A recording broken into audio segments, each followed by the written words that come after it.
nation stood strong, Yugoslavia.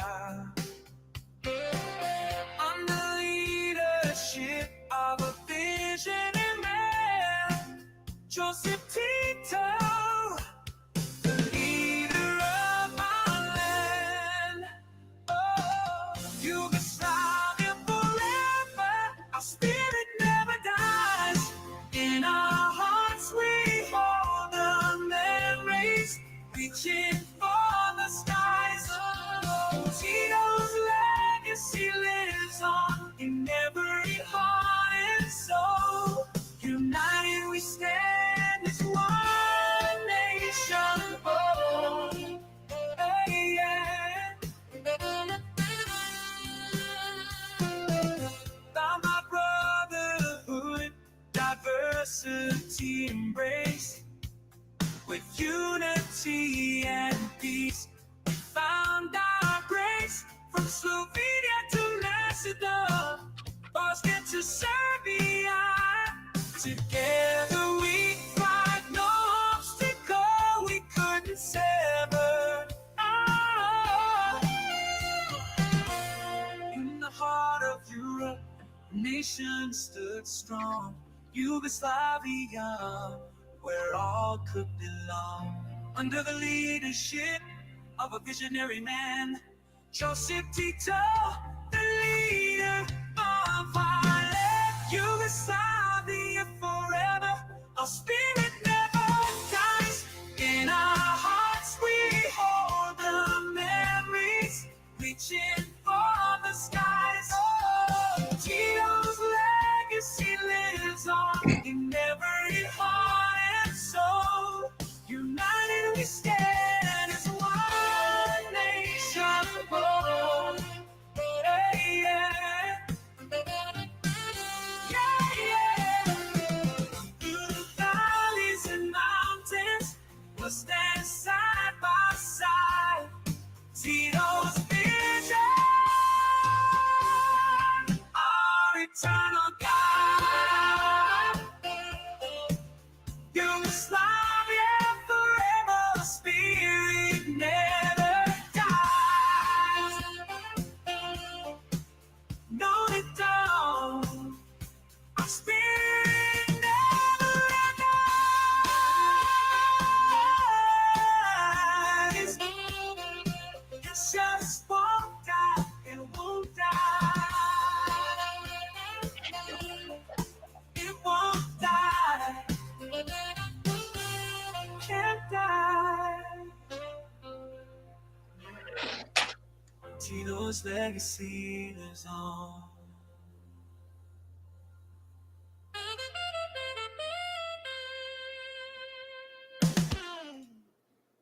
It won't die. It just won't. All right. Happy Sunday to everybody. Good to see you all today. I hope you're all doing well. Let's go ahead and get a roll call. Go ahead and type in the chat here if you're here, so I can get you on the roll and you're not going to be marked absent. Otherwise, you got to make up time after school. You may not want to do that. So it's okay. All right. Nevertheless, though, today marks the beginning of round one of historical March Madness. So this is a tradition I've been doing for like 5 years now. Really, ever since I started the channel, become a fun tradition. I've noticed that other YouTubers are doing it as well.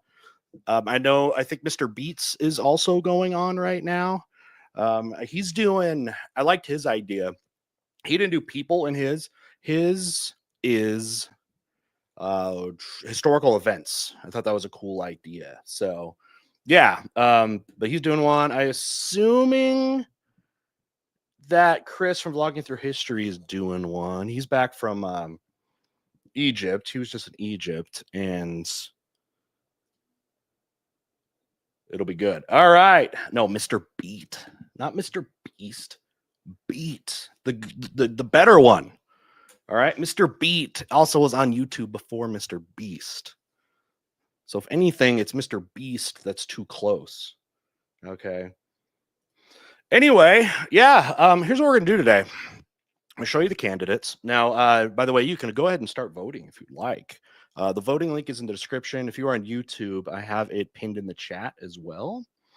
And what historical March Madness is obviously a play on the college basketball tournament. All right, it's happening. It's going to be going on starting this week, and it is a big fun event. To me, it's actually, I think, the coolest sporting event probably that there is. But why does it just got to be for sports? Why can't we put the best things into a bracket for voting and do that? So we started historical March Madness. I actually should do it. I started doing it like a decade ago in my class. My classes for fun, and I thought that it'd be fun to bring over here. But we are now in to 2025, and if you're interested about previous winners, well, let me show you. I think there actually might have been one year where we didn't do it. I can't remember, but I'll go ahead. Let me show you who won. So we did in 2001. We just did like influential people in history, and that one was actually the best one. The winner of that one, because this one was memorable. It's kind of gone down in history. It was in 2021. And in the end, in the final, we had Alexander the Great versus Julius Caesar. And what was amazing is we had over about 1,100 votes in that final just on its own. And Alexander the Great won by 1 vote. It was crazy. Out of 1,100, almost 1,100 votes cast. And then we did, in 2022, we did presidents, I believe. It was presidents. And that one, the final was Teddy Roosevelt versus Ulysses S. Grant. And Teddy Roosevelt won that one. He was the favorite of the community. And then in 2023, it was, I believe, scientists. And the final was Isaac Newton versus Albert Einstein. And Isaac Newton won that one. And then last year was revolutionaries. And it's kind of interesting because there's some people are more revolutionary than others. But the final in that one was George Washington and John Brown. And Washington won that one. So this year is monarchs. So what we did is that was generals. Teddy Roosevelt. He led a group in the Spanish American War, but whatever. Was it general? It was generals? Okay, it was. Anyway, so this year is monarchs. Now, a couple weeks ago, I put a post out on YouTube where we were just taking suggestions. So people were pouring in hundreds of suggestions. Our staff went through and picked the most common ones and most famous ones from the suggestions, and we got it to 16. So we're going to do 16 this year. It's a little bit fewer, but it, I think, jumps ahead a little bit and keeps it to the big candidates. So let's go ahead, and if you have not seen it yet, this is going to be the reveal if you have not seen it yet. And we'll go ahead, and what I wanted to do was actually go through each of the candidates and like talk about them a little bit. So first, let's go ahead and just go through all of them. Again, the link is down in the description. Let's go ahead and switch screens here, and we will add the web page. Okay, here we go. So yeah, March Madness 2025. And round one voting is going right now. This is going to go for a couple days here. It is going to go till, let's see, you have 2 days, 21 hours till Wednesday. So what that does, tell everybody, all your friends, your family, all of that stuff to come be a part of this. It's going to be a lot of fun. And let me see if I put myself right here. Can you still see? Okay, that'll work. Maybe it's better to go this way. We'll go this way. Anyway, so we'll do that. And then each round is about 3 to 4 days. Okay. And let's go ahead and look at the candidates. Now, by the way, these were not seeded. I did it randomly and kind of like a random generator. It was just too hard to try to think of seeding for this. So we did some roll, I did a couple like seeding kind of rolls. And as far as the matchups go, I thought this among them was probably among the better ones. It didn't look like there was like a crazy amount of like putting two clear-cut possible winners against each other. But yeah, let's go ahead and look. So, and again, the link is in the description right now. So the first one, and we just hit 100 votes. Okay, awesome. Thank you, everybody. It's Charlemagne versus Akbar the Great. By the way, to make it more, I don't know if this is to makes it more fair. A lot of these people, on this list for monarchs has like a the great or the something. I'm like, let's get rid of that crap. Okay, everybody is just equal. No one has earned the great against all of this. So yeah, because often it's called like Akbar the Great. So anyway, and by the way, hello chat. If you got questions, I will definitely read your super chats. If you got anything you want to talk about. So this is just going to be, we're going to talk the history. We'll talk about the candidates. If you want to super chat anything to talk to me, I'm happy to do that as well. But yeah, I'm doing very well for everybody. So for everybody that's asking. So all right. So we had Charlemagne. All right, Charlemagne, King of the Franks, first Holy Roman Emperor. 800. He's going to get his head crowned by the Pope because Charlemagne came down. Was like, well, actually, the Pope was in trouble down there. It was a kind of a rebellion because a lot of times the Pope had rebellions, and they and the Pope was like, hey, I need your help, man. And he's like, I got you, fam. And he goes down, puts down the rebellion, and the Pope's like, yo, thanks, bro. You could be a powerful ally. Let's create a position. Let's create Holy Roman Emperor, or let's just bring back the Emperor. Charlemagne's like, what? Wait, Western Rome, it fell like 400 years, over 300 years before this. And then also like, wait, isn't there like an emperor in the Eastern Europe? Like what happened? What about that guy? He says he's the emperor, and it says he's the Roman emperor. And this is exactly, by the way, we have a transcript of this conversation between him and the Pope. And the Pope is like, nah, don't worry about it, man. I don't like those guys anyways. They don't observe my authority. I don't like them very much. Fast forward about 200 years, by the way, 250 years, and the churches will officially split. I love that story, the Pope and the Patriarch. So the Patriarchs, who kind of leads religion, even though it's technically the emperor in the Byzantine Empire, they're like, you're a fraud. And then the guy's like, you're a fraud. And they excommunicate each other. It's like, nah. Anyway, so they're like, all right, fine. We'll go ahead and we'll just like, I'll take this crown away. Definitely pissing off the Eastern Europeans, though. The Eastern Roman Empire, I should say. But anyway, Charlemagne, from the not holy, not Roman, not an empire, Holy Roman Empire. Then Akbar the Great. Akbar the Great. So Akbar is of the Mughal Empire. If you don't know the Mughal Empire, they're probably like the richest empire you've probably never heard of. So in 1500s, out of Kabul, today's basically Afghanistan, a group that came into power called the Mughals, which is actually like a Persian term for Mongols, even though they're descendants of the Mongols, but they're not really like the Mongols. But then again, everyone's the descendants of the Mongols. So, there you go. Anyways, they're like, it'd be cool.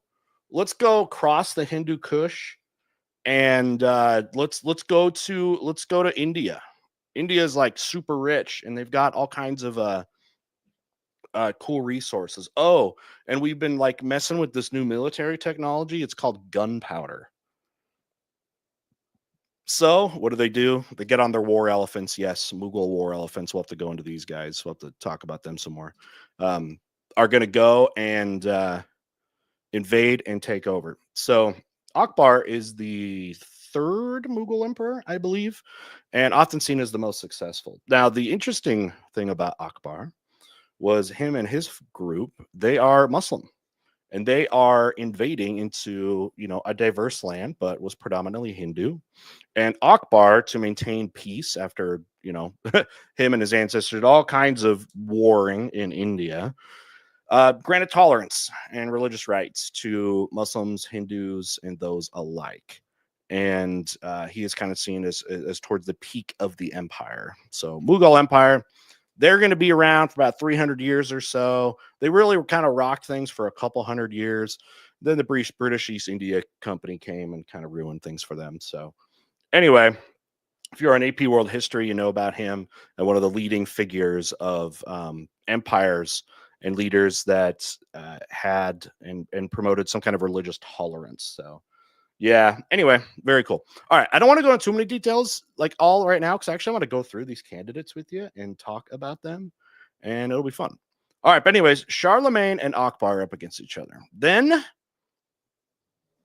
we got two more. Cyrus, also known as the Cyrus the Great of the Achaemenid, the Persian Empire. When you're thinking of the Persian Empire, you are most likely thinking of the Achaemenid Empire. Cyrus, also one that, although they're going to be like Zoroastrian, and that's kind of going to be their deal when it comes to religion, also gave some religious rights to people. Now, the Persians had interesting history with like slavery, both like practicing it and then like also not practicing it. Now, he also gets some pretty good press if you are a reader or knower of the Bible, because he famously ended the Jewish exile, as they had been booted out by the Babylonians, and let them come back. So anyways, Cyrus the Persia, probably the first superpower in the ancient world. Then we got Justinian, who represents the high point of said Eastern Roman Empire. There he is right there in the famous mosaic. Very, very cool. It's great. I should also added the one with Theodora, his partner in crime, and they both look pretty fabulous. And it's hard to tell them apart sometimes. Anyway, so yeah, you got them. There they are. You can see the cool pictures I added here. Cyrus the Great, somebody that even Alexander the Great, who is not on here, by the way, because we also have a rule that if you have won a March Madness and you are applicable to be potentially a candidate, because of whatever framing we're using, because he would technically be a king, but since he's won, he could not be in this. So anyway, but he was a big fan of Cyrus, even though Cyrus had passed, years before that, and he conquered the Persian Empire. So I did like, by the way, this Charlemagne picture. Look at this. The dude, did you know he was also a giant? Does he have 6 toes here?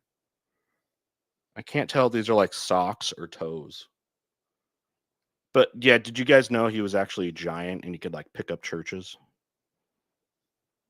Bet you didn't know that, huh? This is where you get the real history.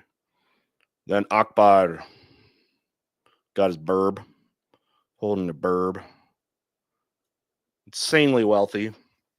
Got a lot of wealth also because amongst, unlike, say, like China, when Europeans started showing up to Asia in the 16th century, they were like, yeah, come buy our stuff. I want your money.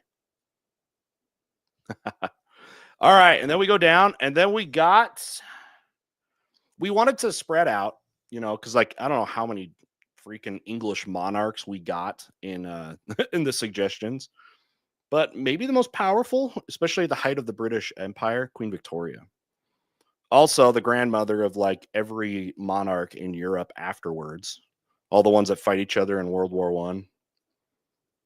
Maybe she should get more blame. What do you guys think? Do you guys think she should get more blame for like having kids all over the place? They're gonna combat or be in war.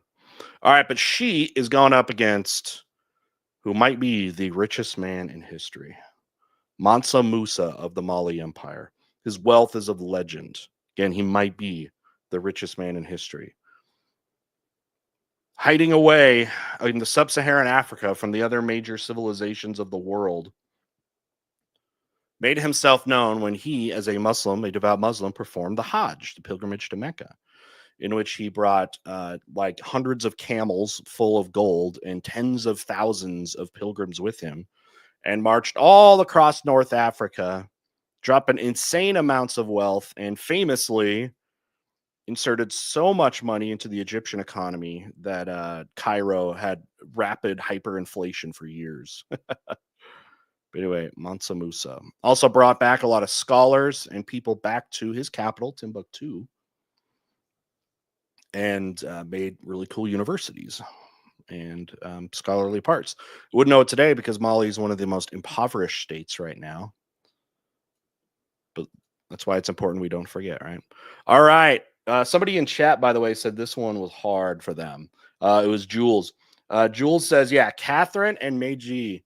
So we got Russia versus Japan. Now, interesting with Catherine, she's actually not Russian. She kind of becomes Russian. She was Prussian, which basically German. Her whole rise to power is kind of funny too because she marries into the family because that's what you do, right? The Russian family, and basically strong arms her husband, the czar technically, and gets him to back down out of power, and then she takes the reins. Now she was a monarch that believed in the westernization of Russia. Like one of her predecessors, Peter the Great, who really got them on the fast track towards westernization.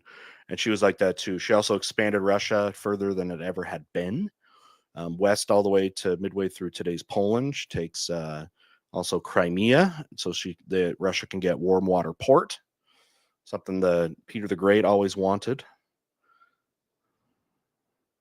Maybe, what do you guys think? Where do you all put Catherine in most powerful women in history? I think she's right there at the top. All right, but she's going after the Emperor of Japan, Meiji. The Meiji Restoration. Have you heard of this? So Japan was old school feudal, right? For centuries, you got samurai, daimyo, and remember they had locked themselves basically out of Western communication and influence, starting in the early 1600s. Fast forward to the mid 1800s, and knock knock, who is it? It's the Americans, and they have gunboats. Breaks open Japan. Meiji and some progressive leaders were like, hey, we got to modernize our country. Otherwise, we're just going to get completely taken advantage of, like, say, the Chinese did with the Opium Wars and spheres of influence, or how the Philippines was, brutally conquered by the Spanish. And you can see what's going on in India. So they better modernize. Meiji Restoration, they end the old feudal ways. And it's kind of the birth of the Japanese Empire. Emperor Meiji. Yeah, that is a tough one. What y'all doing for that one? There's more votes on the top one. Are people like voting once and then not voting? Or they just can't choose? All right. And then let's go to this one. Ooh, a couple ancient rulers here. We got Augustus, first emperor of Rome, against Ramses, who oversaw the height of the Egyptian Empire. Augustus, best known for having a baby connected to him. He literally, it was like he was born with like conjoined twins, if you didn't know. And this baby is actually stuck to him. It's a real thing. You know what's creepy? You know how, if you guys didn't know, statues used to be painted. Like Romans painted statues. And when you look at like modern models of it, they look creepy. Like creepy eyes, and they would like paint the skin and all this. I think they look way better just in white marble. Let me see if I can find like a color version. Augustus statue colored.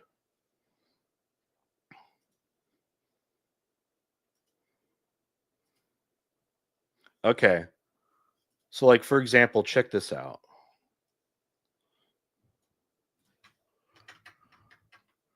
Like I think this is worse. It's just creepy. Maybe I don't mind that. the like the clothes and stuff, but it just looks weird to me. What Spanish colony was Ponce de Leon? What Spanish colony? Florida? Yeah, I'm not a fan of this at all. Okay, here is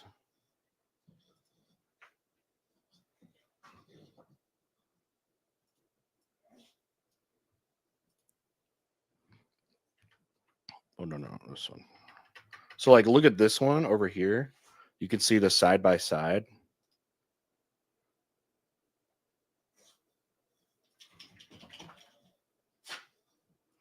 Like, no, I don't like this. I don't like that at all. No. Anyway, first emperor of Rome starts the Pax Romana, very successful ruler, set the stage for the Roman Empire.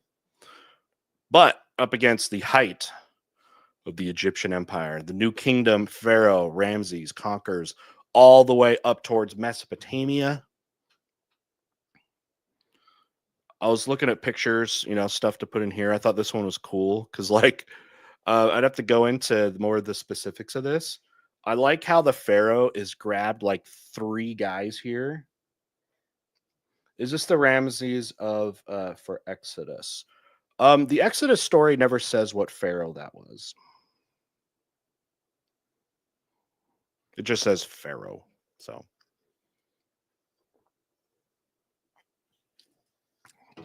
anyway, I like how he's like grabbing like 3 guys by the hair right here. Awesome. This is such a cool glyph.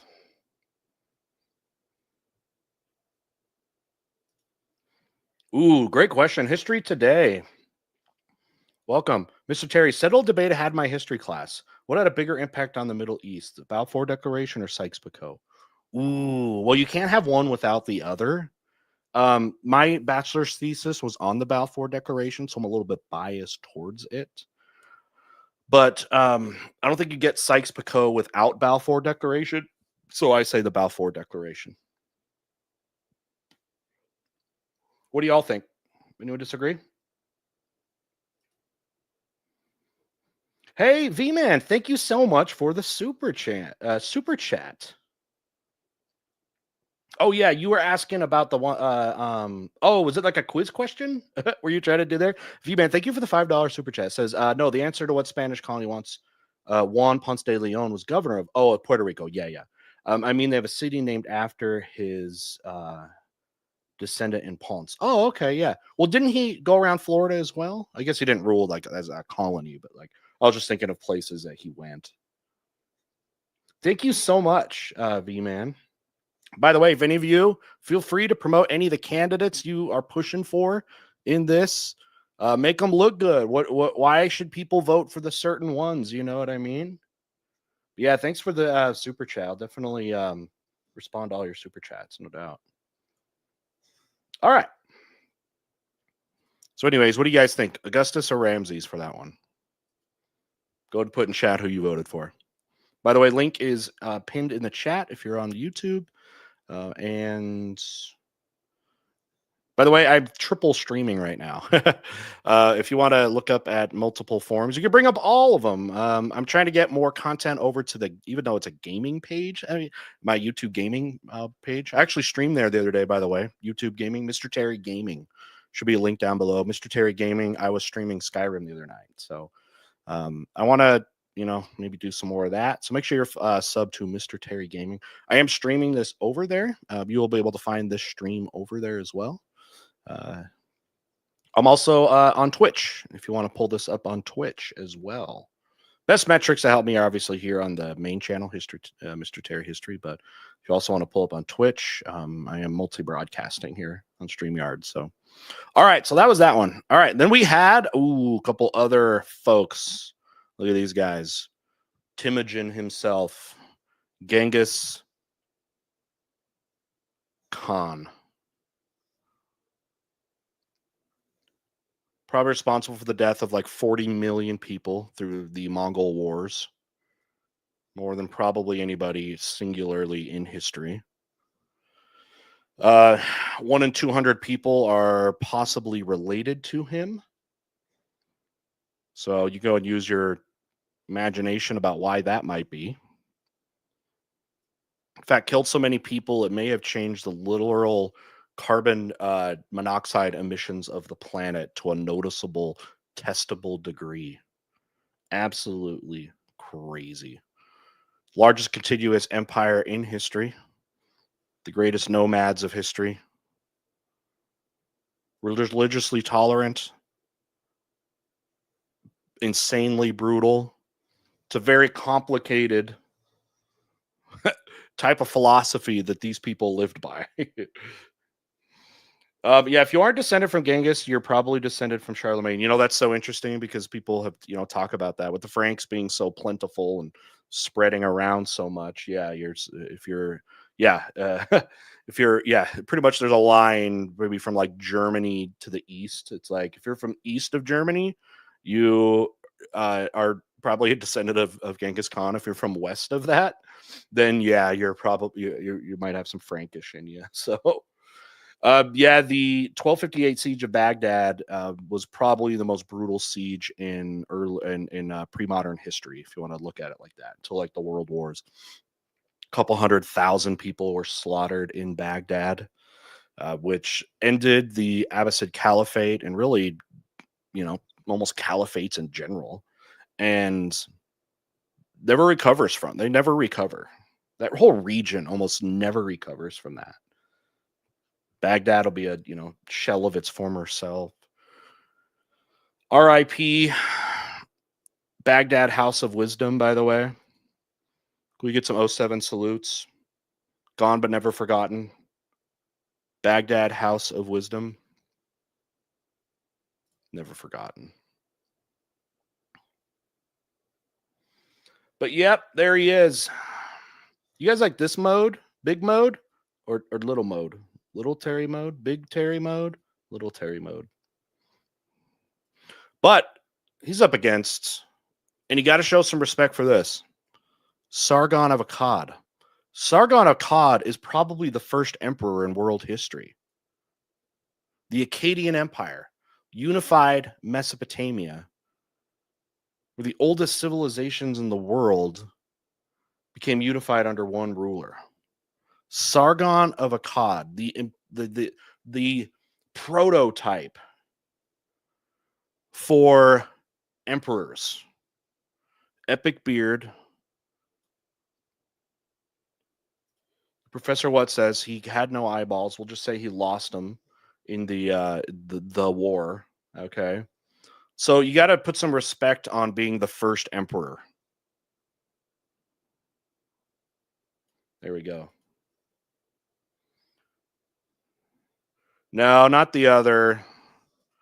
Not the guy that stole his name, the Gamergate guy or whatever.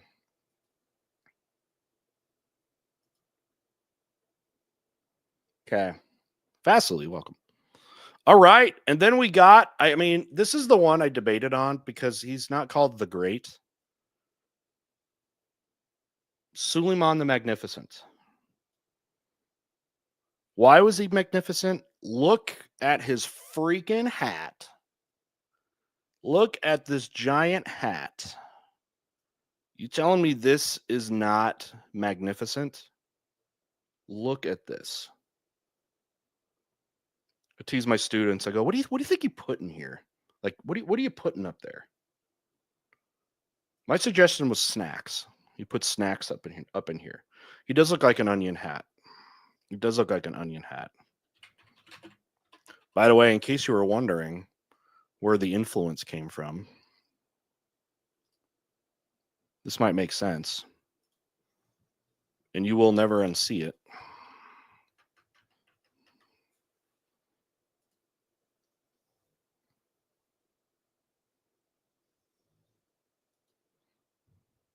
Yeah. You know where the inspiration from Toad from Mario came from?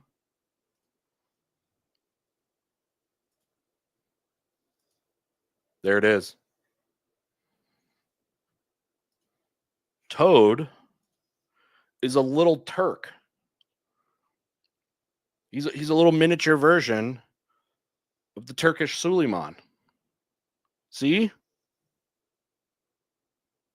He's got his little cute Turkish vest. And yeah.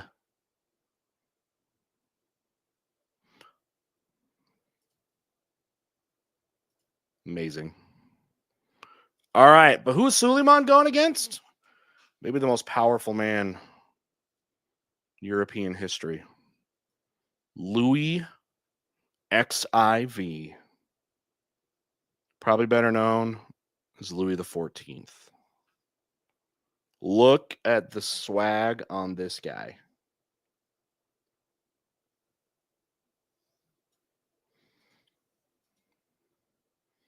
Do you think the biggest change of Mongol sacking in 1258 beyond Islam shifted from Arabs to Turks? That is true. Yeah, the Turks really kind of pick up the pieces of the Arab unity and come in, and in this power vacuum, if you will, the Turks come in, convert to Islam, and really take over the Arab world. Yep, it's the beginning of that. That's a good point, Malik. Yeah, I mean, I mean, you got to have some serious game to pull this off. L'état c'est moi. I am the state. Correct. He was noted as saying this. I am the state. I am France. I will use the symbol of the sun as my symbol of authority, because just as the sun lights and rules over the earth, I rule over my kingdom. Just as God rules over the world, I rule. What I want is done in an instant, just like God's will. He also pulled off, I don't know, what do you guys think? The high heels with like the cute red like ribbon strap. You like this? Y'all like this? Jeweled sword. Under Louis XIV's rule, France really became a model for other states. They became the center of European art and culture, fashion, debate. They were a military power under them. He also had long-term negative effects, though, like many leaders do. He built the Palace of Versailles, Fancy's biggest. We're talking the odd. There's a lot of different Turks. Do not conflate all Turks together. Turk is a very, very broad term. What we're referring to here is the Ottomans. The Ottomans.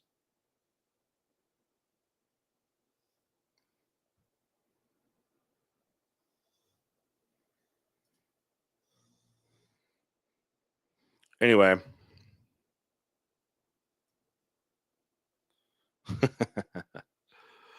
All right, so those two are going up against each other. So you guys picking? Who'd you guys pick? Suleiman or Louis XIV? Yeah, he was also the longest ruling French king, I believe. At 72 years old, or 72, became a king when he was basically a child. Never once called a meeting of the Estates General, which is the closest thing to a legislative body that France had. It won't be until Louis XVI till they call that. We know how that went. French Revolution. So, who are you guys going for? Suleiman or Louis? You guys are going Louis? I see three chats for Louis.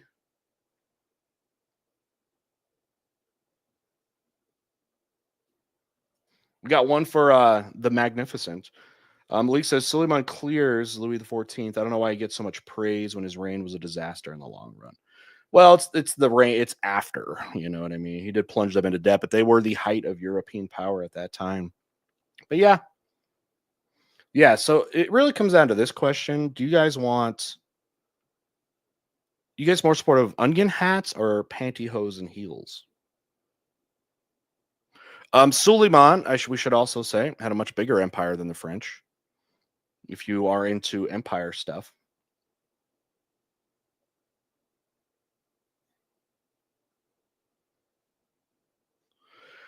Bigger empire, spread all the way up until Vienna. Had a bigger empire, the height of the Ottoman Empire under Suleiman the Great. So yeah. All right. Let's go ahead and go down here. All right. Speaking of France, what do you get? I guess we did get 2 French people, but whatever. We guess we could have dropped Louis, but or the other guy, and I know a lot of you wouldn't want to drop him, but we got Napoleon Bonaparte. Becomes a monarch by crowning himself, if you want to count that. But I mean, at some point, every emperor, king, became king from not being a king. They had to invent monarchy, you know what I mean? So we do have Napoleon Bonaparte here, who has been a contestant and a favored contestant in multiple March Madnesses without ever winning, though. So, but here he is. You got to stick your hand in your coat. Oh, I don't have the bottom of it. You got to stick your hand in there. It's very cool looking and comfortable. And have pockets back then, okay? But we have Napoleon, who was up against the founder of China, the first emperor of China, Shi Huangdi of the Qin dynasty, ends the Warring States period with military ruthlessness, crossbows, cavalry, the founder of China. He will set in course Chinese civilization, the oldest civilization currently on Earth. Fantastic eyebrow game. Okay. Unifies China. Builds the Great Wall. Standardizes weights and measures and language. Builds infrastructure. Set China on the path towards the modern China. Now, he was also very oppressive. He destroyed a lot of Chinese history. Definitely would espouse more legalist ideas, defeating a lot of Taoist principles.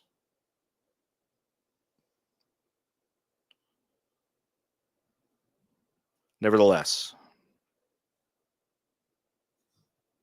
one of the most important men in Chinese history, Qin Shi Huangdi.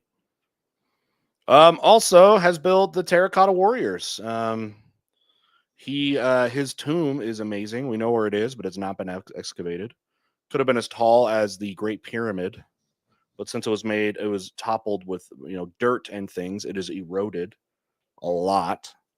We have never excavated it, but legend says that there is pretty much like booby traps, that there is a burial chamber with a miniature of the Chinese Empire, built with little scale buildings and mountains and rivers. Famously, the rivers were made with mercury. Something he was obsessed with was mercury. In fact, he and his dumb alchemist, doctor guys, would give him mercury tablets, and they thought that it would extend his life and basically make you live forever. Did the opposite. Ruined him. It fried his brain. And he died probably of mercury poisoning in his early 50s, I believe. His early 50s, I want to say. So, yep, there's a lesson there. I don't hate Napoleon. I just think he's overrated. I also think he's very influential, though. All right, those are the candidates. So if you were just getting here, the link is in the description as well as pinned in the chat. But the first round matchups, voting is now open for the next couple days, almost 3 days. I'm going to try to do a live stream if I can get to it, because I will be at home that day. And it's like 2 p.m. Eastern, I think, on Wednesday. And what we'll do is hopefully stream right when this counter ends. And then we will reveal, because you guys cannot see who's winning right now either. So we will show the results. So be ready for that on Wednesday. Come on when this timer is going to be gone. I'm going to hope I can stream at that time. But you'll be able to see the results and then be able to vote in round 2. So once again, the first round matchups are Charlemagne versus Akbar. Charlemagne versus Akbar. Then we got Cyrus the Great versus Justinian. We got Queen Victoria versus Mansa Musa. We have Catherine the Great of Russia versus Emperor Meiji of Japan. We have Augustus, aka Octavian, first emperor of Rome, and Ramses, the pharaoh of Egypt.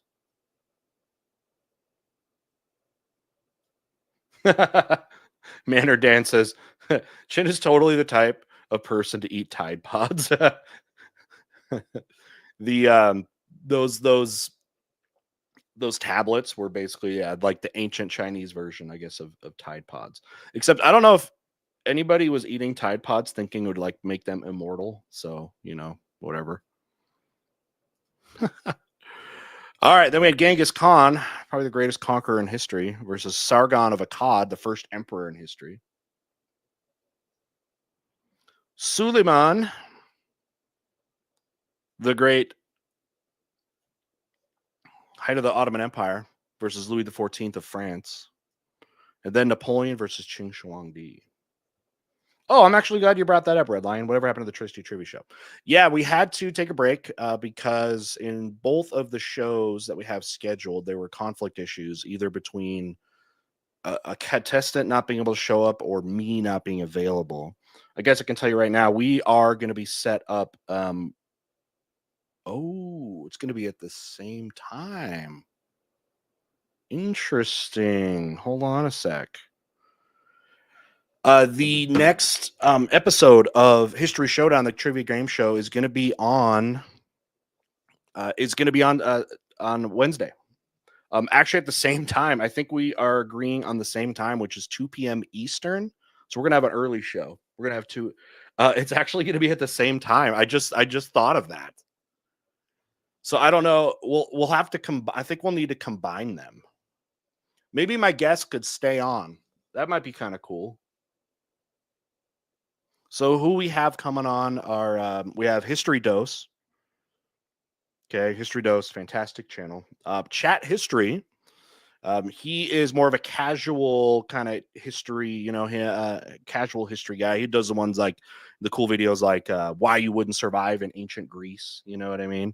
And then Lavender's coming in, who does some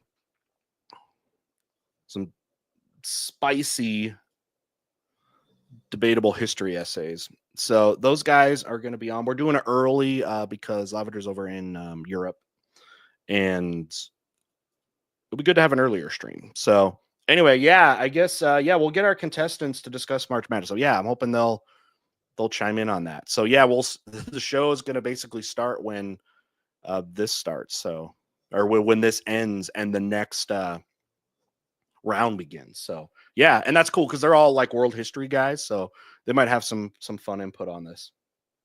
That'll be good. That'll be a fun show actually, because we can combine this with the trivia show. By the way, Professor, well, we got to get working on that, huh? Am I going to stream the new Assassin's Creed game? Yeah, probably. That comes out. What is that this week? Isn't it pretty soon? Fortunately, I haven't looked forward to. This has probably been the Assassin's Creed I've looked forward to the least, even though I'm a devout fan of the series, only because I was not excited about a Japan game. Only because Ghost of Tsushima, which just came out a few years ago, was a masterpiece, and I kind of wanted a different site, for it, but whatever.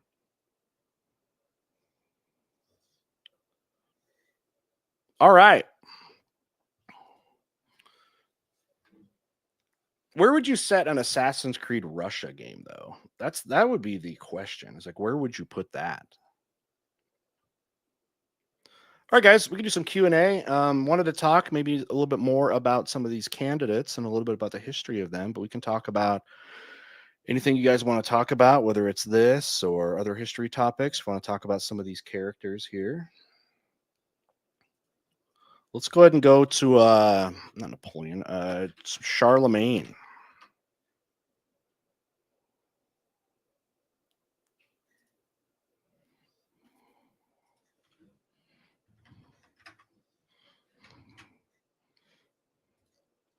All right.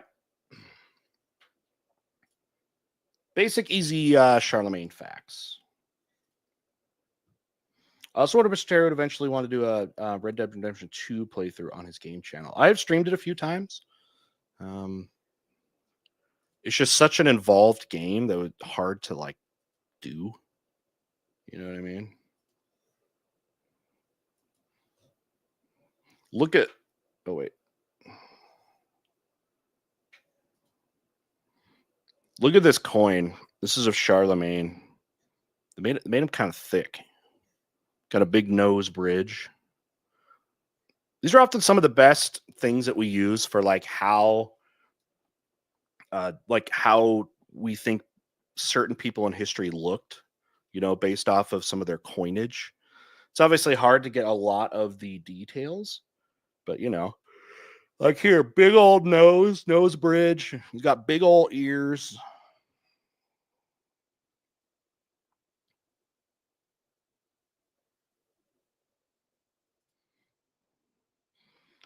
Check this out. This is Charlemagne's signature. Can you all read this? I remember he was Germanic. You know, one of the things they did was they revived Latin in kind of like in Europe. They were trying to revive it. I don't think he ever learns it. I think he was pretty much illiterate with that. So here you go. Some like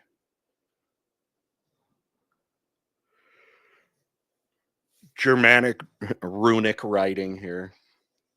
Probably inbred. You guys are talking about, oh, that he looks ugly.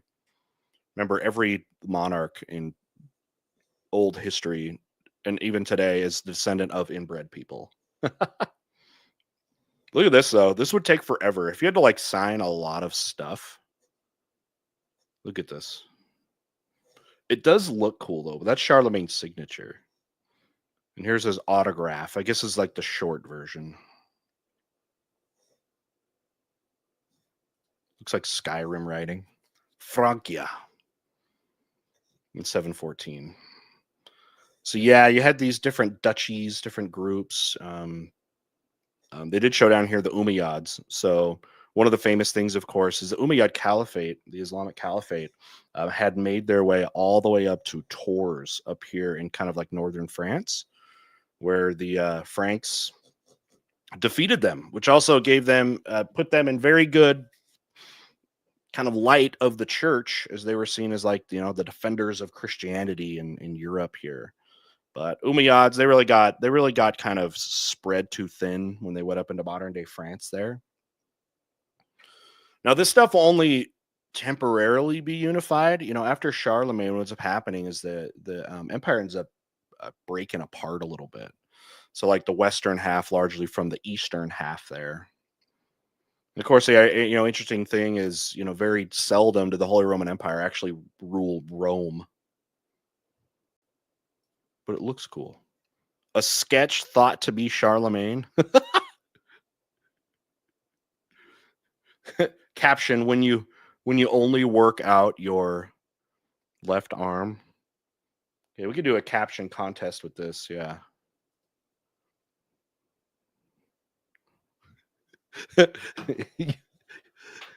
Caption here too, because it looks like he's pointing at himself. It's like, you can do this.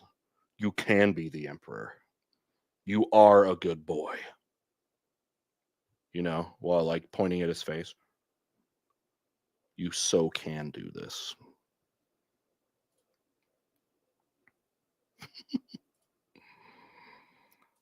Europe in 771. These are all the people. So we got the Frankish sort of empire over here. Just Slavs. a blob of Slavs from Poland into Russia. Nothing. The Slavs don't get, apparently, in this one any more like definition. Yeah, look at me. I am the emperor now. That's a good one. That was a good one.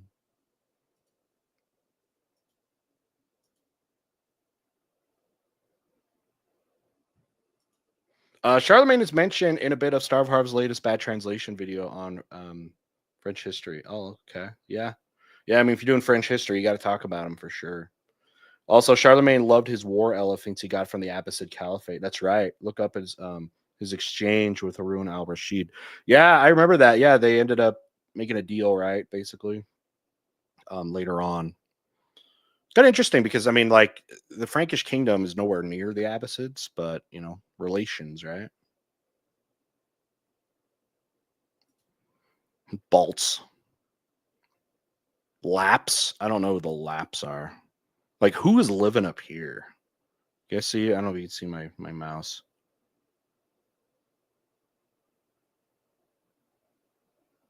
If you can see my mouse in this.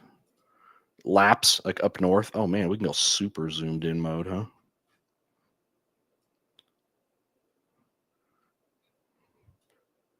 Do you like being on permafrost? Is 0 degrees Fahrenheit too hot for you? Come up here and live with us, the Laps. You won't have to compete for land because nobody wants to live here.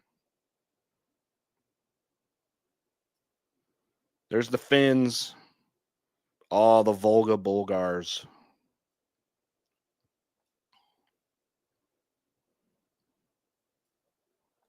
Khazar Khanate. See, now we're getting, even though this is pre-modern Mongols, the Danubes, guys up on the Danube. There's the Abbasids. Oh, then we got your Armenians, of course, your Iberians. It's always interesting because you think of Iberia as Spain, right? Absaganians. I don't know these guys. Allens. There's a couple guys named Allen that live right there. Duchy of Bavaria. Kingdom of the Lombards. The Papal States. Duchy of Spoleto. Duchy of Benevento. Byzantine empires in the ocean over here.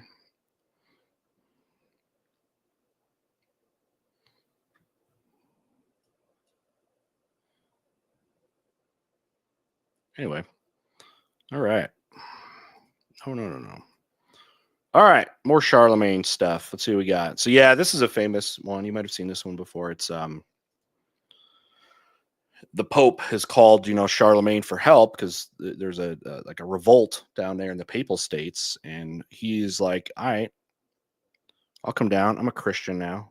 By the Franks, among the earliest people to convert to Christianity, they're really important, or outside of the traditional Roman Empire of the Germanic tribes to convert, and being the biggest military and political entity of the early Middle Ages post fall of the Western Roman Empire, they're pretty important because Christianity spread through their conquests. I mean, Charlemagne was basically a Christian warlord. Yeah, he's tipping his hat. Hello. Very important in history. I kind of feel like Christianity largely thrives and continues in Western Europe because they almost kind of revive it in much of Europe. It's more Frankish territory. Y'all like maps? Well, here's some maps for you. So the empire at its height got all the way, so you can see this about going down here and it's like through modern day Germany. And then all the way to, except the Bretons are over there, but like almost to all of modern day France. So yeah, this happened at some point, but again, it's going to break up after him. So a lot of these areas are going to be conquered. Christianity going to be spread through that too. Oh, look at this one.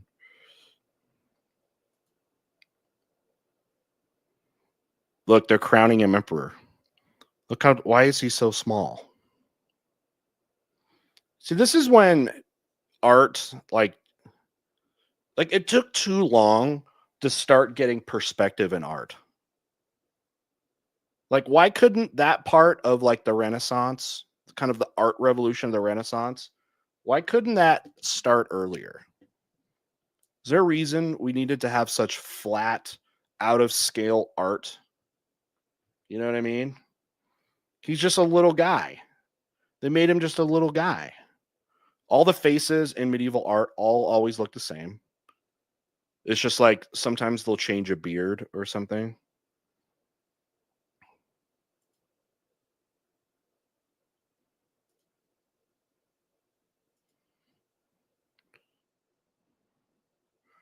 More of his coins. You know what? He must have had big ears.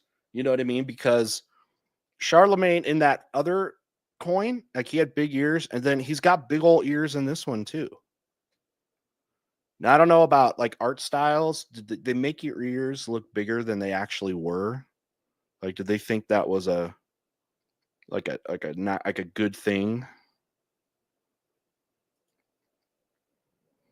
Here's the Pope crowning him. This one looks a little better.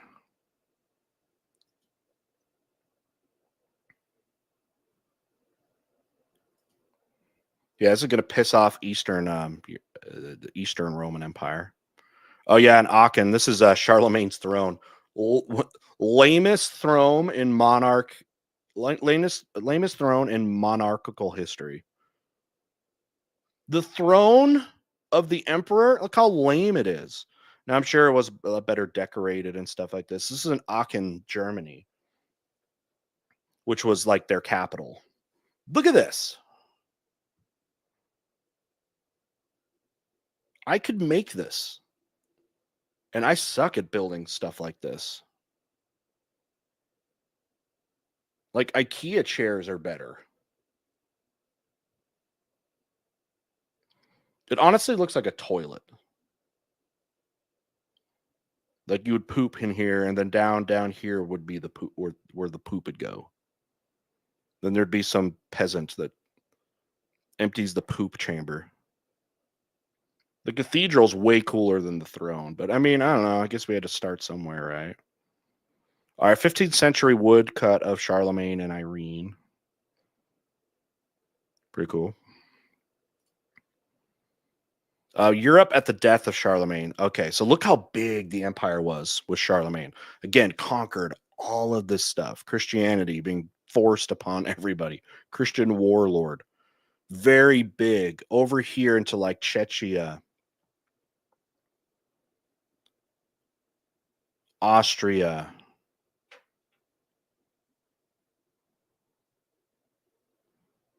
Most of what would have been Yugoslavia, a lot of it over here.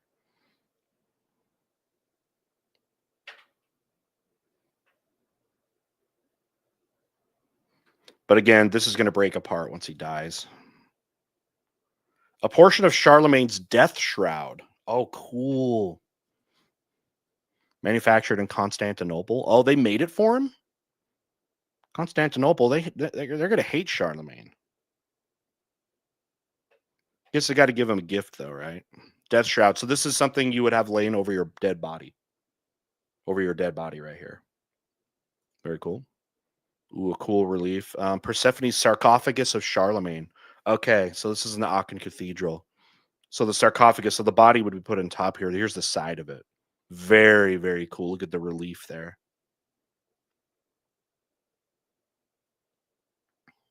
Y'all want a cool sarcophagus? Karlstein. Another one. Probably what put into this afterwards. You kind of get like your inner sarcophagus and then like the decorative outer one, you know? Very cool. All right, partition of the Carolingian Empire after. Okay, so after he dies, it gets broken up. So his kids all wanted a piece of it. So they like broke it up. If they'd stayed as like a unified empire, I mean, look at this. Look at what this could have been staying. And really, you got to go back to this one. Think of this, if this empire, right, in the dark green here, would have stayed together from Rome to Denmark, from France to Romania, basically. If this had stayed a long-lasting unified empire, it'd be a beast. Absolute beast. But nope. Power hungry affects us all. Look at this one. What's this one say? Oh, Manfred III of Saluzzo depicted as Charlemagne. They were LARPing as Charlemagne, other people. Hey, Beach Boy. Welcome. Renegade Leader, hello. Palatine Chapel, built by Charlemagne at the Aachen Palace. Look at this. This is sick. It's kind of interesting because it's like you get, I don't know about you guys, but you can't help but get like Byzantine vibes from this. But we're in Germany. You know what I mean? But then you have like, okay, this style of archway, the colored patterns, was also big in the Umayyad Caliphate. So like the Muslims, they used to build, they really liked this pattern of archway decorations. This is like a really interesting mix of different things. So it's got like the very like it's like a mishmash of like Catholic, Islamic, and then like Greek architecture and style. By the way, architecturally, don't you all think we have taken a giant step backward as a human species?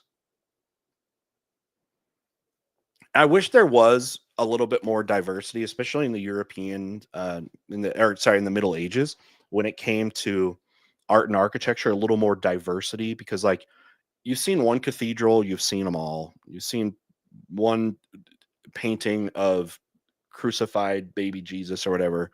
You've kind of seen them all. We do not care about architecture anymore. It's metal. It's just like there's no style. Like, look at this. This is beautiful, man. There needs to be a revival of art and architecture. We need another renaissance, essentially. But this is very cool. I like that. All right, let's continue out the Charlemagne stuff. Charlemagne instructing his son Louis the Pious. All right, caption this, guys. So we got Charlemagne over here, and he's talking to his son, the prince here, Louis. What is he saying to Louis right now? What do you think? Caption this. By the way, this hand gesture, like this thing, where he's like, you see this all over the place. And again, you know how I was saying in medieval art, all the faces look the same? It's like, let me go back to Zoom. It's like copy and paste. Almost.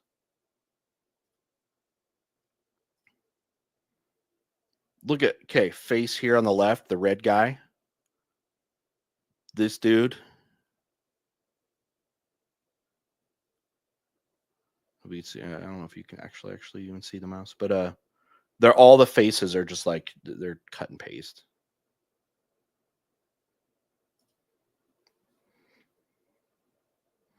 All right, so what did you guys come up with? No, you can't have a cookie.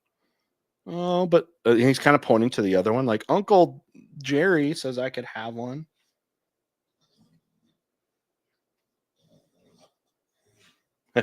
Only have one son. You don't have to split up the empire. Yeah, there's one. Caption. Hey boy, want to see this cool anime move I learned? Because the hand gesture. He's gonna like shoot a fireball.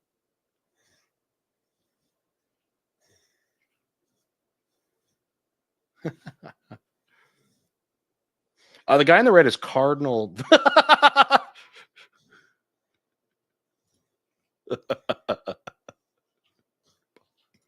I know, but everyone read it differently.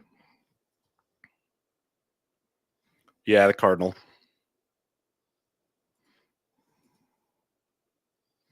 All right. Statue of Charlemagne mounted on a horse holding a sword with a marble vase. Yeah. Very cool. Dude, he's holding the oh my gosh. Has this been in Assassin's Creed yet, Malik? He is holding the Apple of Eden. Confirmed. Templar history. Apple of Eden confirmed. He's holding it. He's a Templar. Oh, look at this. This is sick. The bust of Charlemagne is a reliquary from around 1350, which is said to contain the top part of Charlemagne's skull inside of it. Reliquary from around 1350, which is said to contain the top part of Charlemagne's skull. It's also like the year 1350, and in this era of the Middle Ages, every church said, had some kind of relic that they hope people would come pay money to come see. Like, here's the fingernail of John the Baptist or something. Here's the toilet brush of the Mary Magdalene, All right. That's our Charlemagne rundown. Let's go ahead and go to his competitor, Akbar the Great. So if you know about Akbar and Mughal Empire, okay. So the Mughals invaded India in the 1500s, and it's one of the few foreign groups that has ever actually conquered India or ruled it for a good couple hundred years. Possibly the richest empire at that time because they just did so much trade. Also coincided with Europeans coming to Europe, and they basically welcomed them when the first Europeans sailed to the coast of India. Vasco da Gama. They were like, "Yeah, let's do it. Let's trade. We'll give you some ports." Now, this actually ended up undermining a lot of authority of the Mughal Empire because the European influence just grew and grew and grew, and they loved the money of it. I mean, for sure. They're gonna, one of his ancestors, Shah Jahan, of course, is famous for building the Taj Mahal, which is a tomb for his wife, and that stuff's coming from like American silver, basically. Akbar was an admiral, right? It's a trap. I think that's directly who they did this from. All right. Akbar's signature. Okay. This is insane. I mean, it's more of a stamp than anything. Probably just his royal seal. But you can see the writing here. Arabic symbols. Akbar as a boy. So yeah, he was the grandson, I believe, of Babur. Babur, who was the kind of founder, first Mughal emperor. Actually, no, the Mughal emperors. I think this is an order. Correct me if I'm wrong. Is this the order? Babur, Humayun, Akbar, Jahangir, Shah Jahan, Aurangzeb. Those are the big Mughal emperors. There were some emperors after that basically had no power because by then, like the British East India Company had basically taken things over. That does look like a maze. Can you get to the center? So anyway, we got this. He's going to blow the dandelions and make a wish. I wish for unity in my empire after I conquer it. Mughal Empire under Akbar. So yeah, they came in. The Mughals and most every Indian empire never is really able to rule the southern tip. These are the Tamil kings. It's also geographically a higher area. It's kind of cut off. This is, the Ganges River Valley, the Indus River Valley. I mean, this is where the best resources are in agriculture and all that. So again, they had it came from Kabul, which today is modern Afghanistan, crossed into the Hindu Kush, and they actually conquered another Islamic empire that predates them called the Delhi Sultanate. They conquered them. By this time, there's a big influx of Islam into India. Under the Mughal Empire, I think the Islamic population probably reached up to about 25% of India at that time. Was never a majority there. But at least under Akbar, there was they abolished the jizya tax, which is the tax on non-Muslims. They abolished that probably to keep, unity that way. Unlike places like the Ottoman Empire, where you are the dominant people, so you can actually charge the tax. So yeah, you had that here. Okay, Agra right here is where the Taj Mahal will be built later.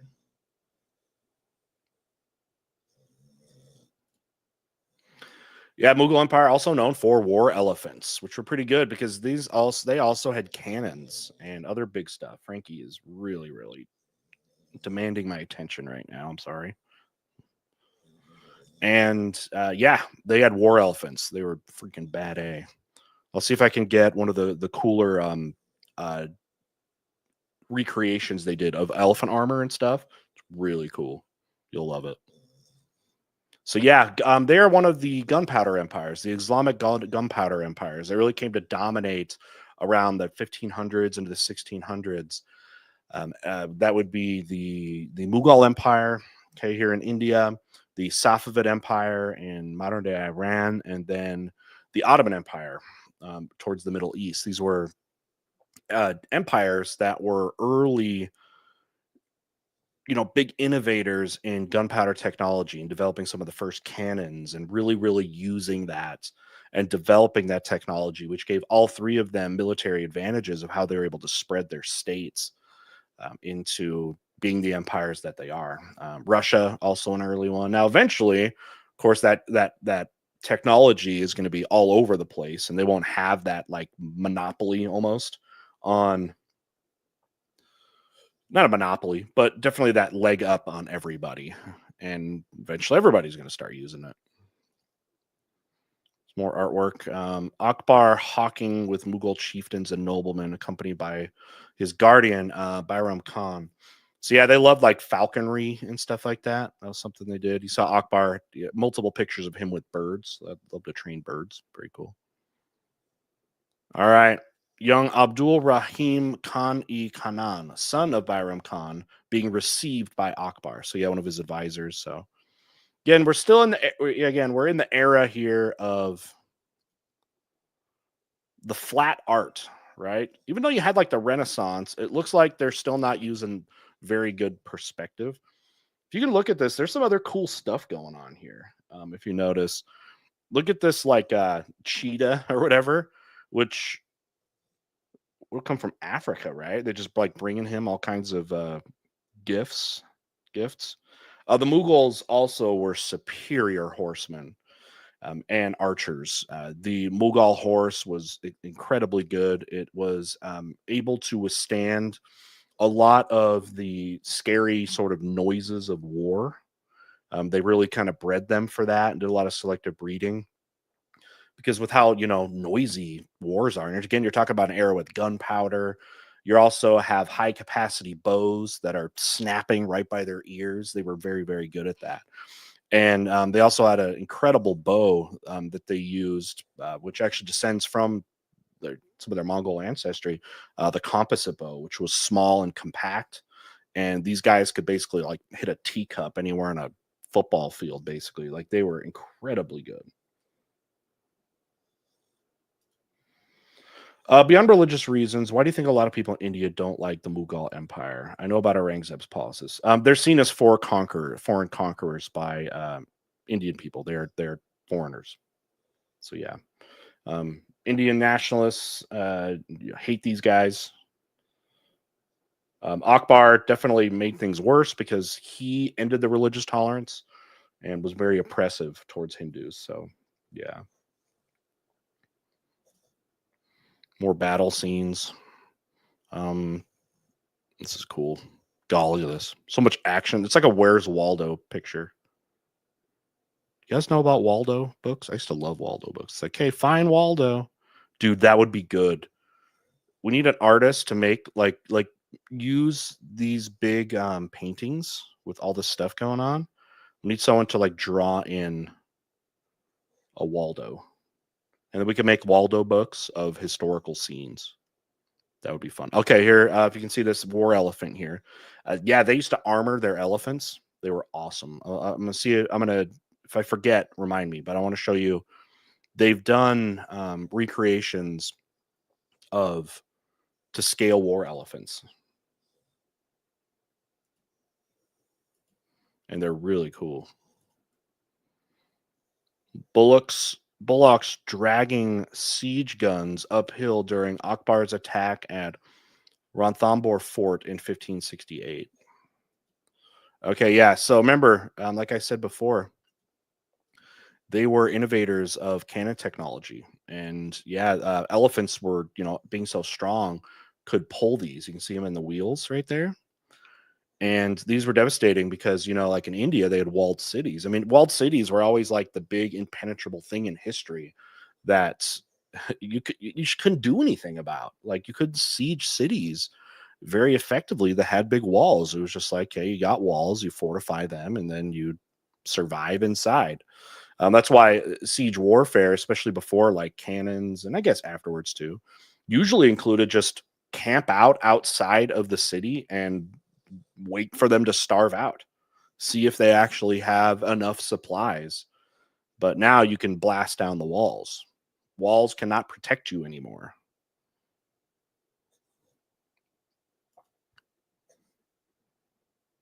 The court of young Akbar at age 13, showing his first imperial act, an arrest of an unruly courtier who was once a favorite of Akbar's father. Ooh, that's interesting. So he had some kind of like official with him, or that was loyal or to his father.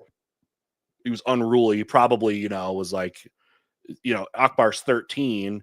This guy was afraid of his dad and was like, I don't care about you. You're just a punk kid. You know what I mean? And you wonder if Akbar here at 13 years old was probably told by some advisors, like, hey, you can't show weakness. You're the emperor, right?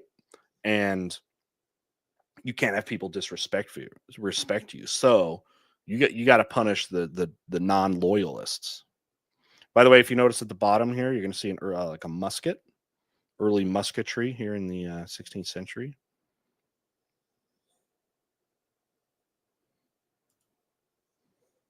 Oh, some cool. Okay, plate and helmet of personal armor of Akbar. So, all right, so we got the armor. This was his armor. Again, going to be useful on horseback as cover up your chest, some of your head, and some of your arms here. Very cool. Plus, it's pointy, which means you can ram somebody with your head first. Ooh, we got coins. Yeah, more falconry stuff. So, yeah, he has a falcon here. And then it's saying also on this other side is a commemoration of the capture of the Asagar Fort in 1601. Yeah, not a headbutt, a head stab. Ancient coins are cool. For private audiences of Akbar. So in this part in northern India, you're going to see a lot of red, kind of, it almost looks like red clay kind of brick. You're going to see a lot of these red structures. They actually have a fort called like the Red Fort, I think it's called. They're really cool, but because just of the geography there, you see a lot of this reddish architecture. If you could set an Assassin's Creed game set in India, when would you? I would say after the death of Aurangzeb and the wars that followed. That's a good idea. You could definitely do one in the Mughal period, kind of end of the Mughals kind of thing. More coins. It's got the inscriptions of the Islamic Declaration of Faith. There's no God except Allah. So yeah, the words for the first pillar of Islam on their coins. Again, remember, this is an Indian state. You're having these Islamic influenced coins. There's another one there. Silver rupee, struck in the name of Mughal Emperor Jalaluddin Muhammad Akbar. His full name there. Minted in Ahmadabad. Very cool. Oh, they're all just chilling. That's all. It's probably his wives, right? A portrait of Empress Miriam Uz Zamani, commonly known as Joda Bey, giving birth to Prince Salim, the future Emperor Jahangir. So yeah, Akbar's son was Jahangir. Then you had Shah Jahan, then Aurangzeb. So they had usually lots of wives. Okay, a lot of these Mughal empresses will give a lot of children. Shah Jahan's wife, who died, she's the one who the Taj Mahal was built for. She died in childbirth, giving birth to like their 13th child, I want to say. It was like at least 13. It was like 13 or 14. Had that many children. And it devastated Shah Jahan. That's why he had the Taj Mahal built for her.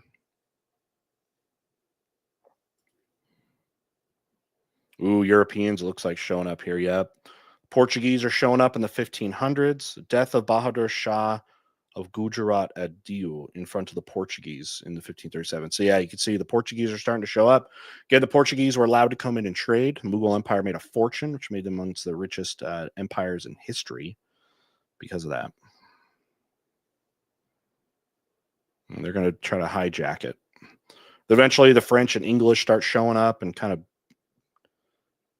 dislocate the Portuguese. This was kind of the height of the Portuguese Empire in the 1500s.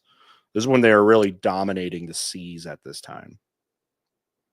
They get replaced in a lot of areas, especially like the Spice Islands in Southeast Asia by the Dutch. Kind of hijack it from them. Portuguese ambush against the galleys of Sidi Al Rais. You know, the Indian Ocean trade before this was dominated by Arab Muslim sailors, and they would warn like everybody, like every king around the Indian Ocean trade network. You know, early on, they were like, "Don't deal with the Portuguese. You cannot trust them." There's documents we've looked at in my classes. Actually, it was a DBQ on one of the on one of the final AP World History tests a few years ago. And yeah, they would be talking to like kings of like India, Indonesia, and all that stuff. Or like, don't deal with the Portuguese. They give you bad deals. They will be violent against you. The stuff that they sell sucks. They try to cheat you, and it was right. They come to exploit a lot of these regions here. Oh, this is beautiful. The Akbari Mosque overlooking the Ganges. Very cool. The Mughal architecture is very cool because it's a mix of the Indian art and then some of the art techniques that you found across the Islamic world.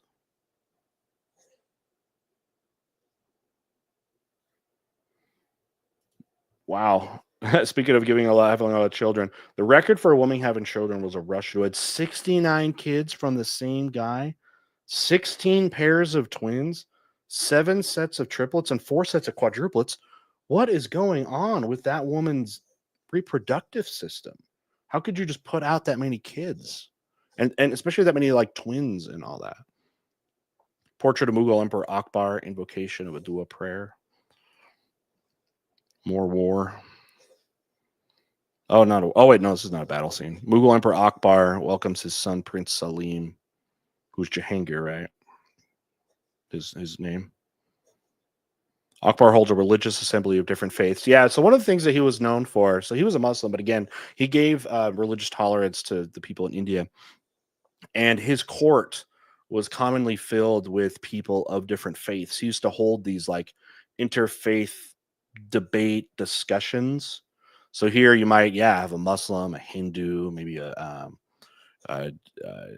Sikhs. I mean, that's kind of starting to kind of develop. What else would you have here? Probably Christians. I know Jews were part of it too. Maybe some Confucianists, Buddhists, all that. And yeah, they would do these kind of, like open debates.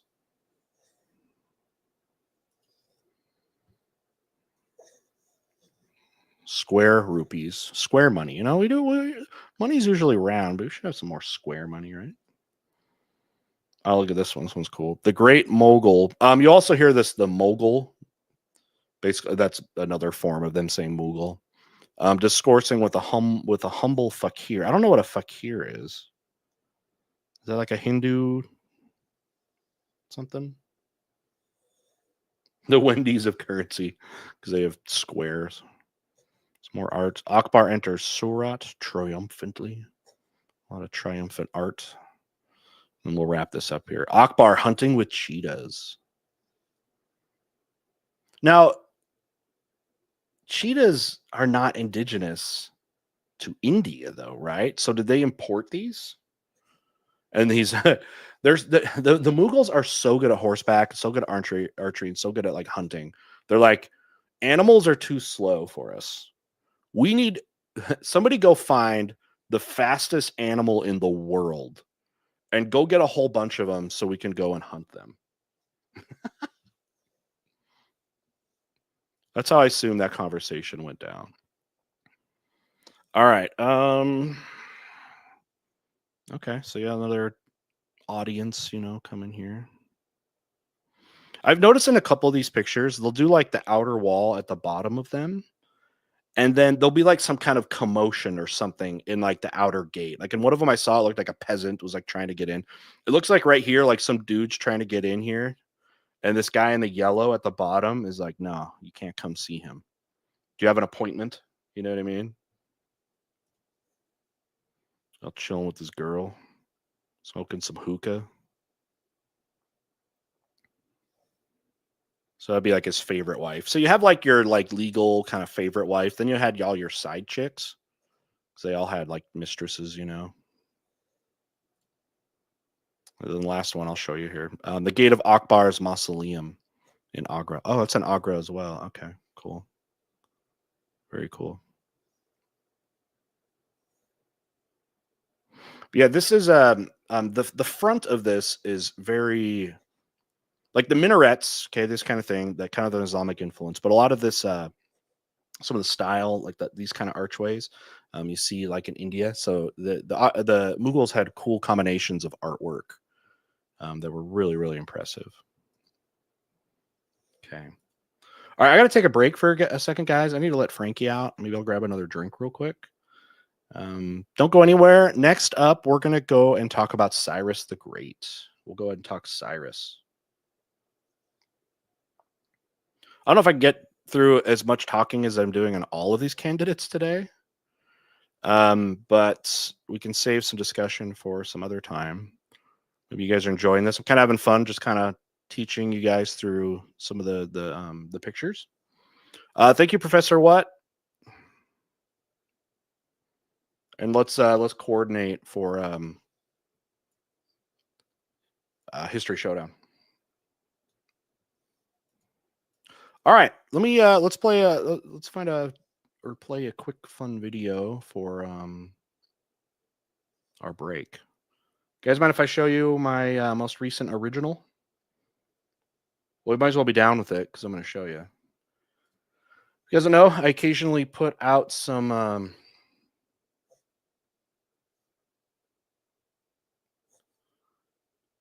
short, kind of fun original content. And my most recent one is on Rasputin, the death of Rasputin. So I'm going to go ahead and play that for you while we take a quick break. And let me know what you think after. By the way, if you'd like to support this video, it's not doing very well on views because my original content does not very good in views, because my community and everything is built on the reactions. So I love it when we do the original stuff, which kind of gets hidden, but if you want to check that out, here's the link to it. And we'll go ahead and take a break with this video real quick. And I will be back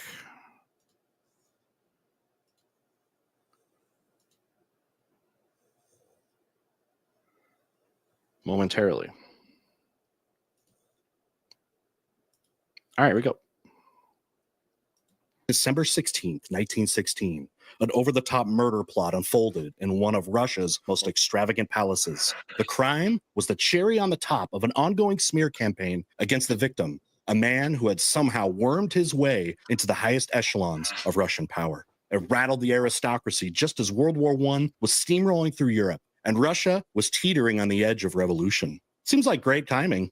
More than a century later, the scandal surrounding Grigory Rasputin, long labeled as the Mad Monk, continues to overshadow the bizarre reality of his relationship with Russia's last Tsar and Tsarina, Nicholas and Alexandra. How a scruffy, bath-rejecting, self-proclaimed holy man gained such influence over the Romanovs baffled and infuriated the aristocracy, who viewed him as a bearded menace wrapped in mysticism. Born in 1869 in Pokrovskoye, a tiny Siberian village far from the glitz and glamour of St. Petersburg, Rasputin had humble beginnings. There's not much solid information about his early years, probably because nobody at the time thought, hey, let's keep detailed records on this random guy who smells like turnips and butt. At 19, he married Praskovya Dubrovina, who would later shake her head at his shenanigans while raising their 4 children. Then in 1892, Rasputin went the deadbeat dad route and left his family and hit the road in search of spiritual enlightenment. He dabbled in monastic life, but ultimately preferred wandering Russia as a self-proclaimed holy man, a career path with remarkably few entry requirements. By 1905, Rasputin had slithered into St. Petersburg's high society as a mystical healer right when the elite were going through their teenage occult goth phase. He gathered an enthusiastic fan club, mostly women, who saw him as a divine figure. Meanwhile, skeptics saw him as a bearded menace. He had earned a reputation for living life with one foot in the monastery and the other firmly planted in the local tavern. Despite public suspicion, Rasputin found himself in the inner circle of the Russian royal family. This was thanks to their son Alexei's hemophilia, a potentially deadly blood disease. His mother, the Tsarina Alexandra, believed Rasputin had the power to alleviate her son's suffering. Whether through hypnosis or prayers or sheer luck, he seemed to have a calming effect on Alexei's symptoms, which earned the Tsarina's unwavering loyalty.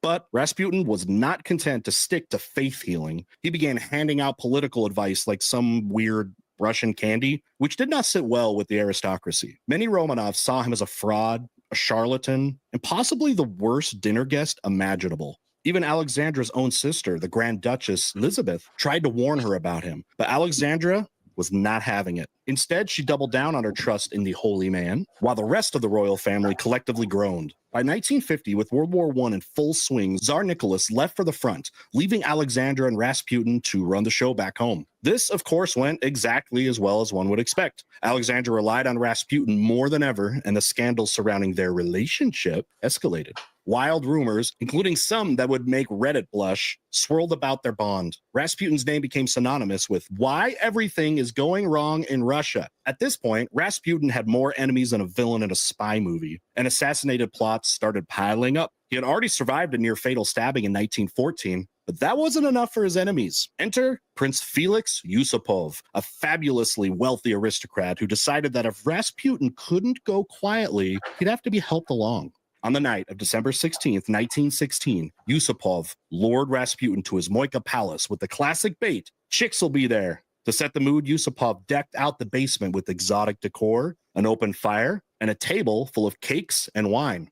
Oh, and the cakes and wine were laced with cyanide poison. Rasputin, ever the eager guest, started snacking, but nothing. No dramatic gasping, no foaming at the mouth, just Rasputin enjoying his midnight snack. Growing anxious, Yusupov fed him more of the poisoned hostess treats, but Rasputin just kept going, happily munching away like a bearded Russian cookie monster. After hours waiting for the poison to work, Yusupov panicked and opted for everyone's plan B. Shoot him!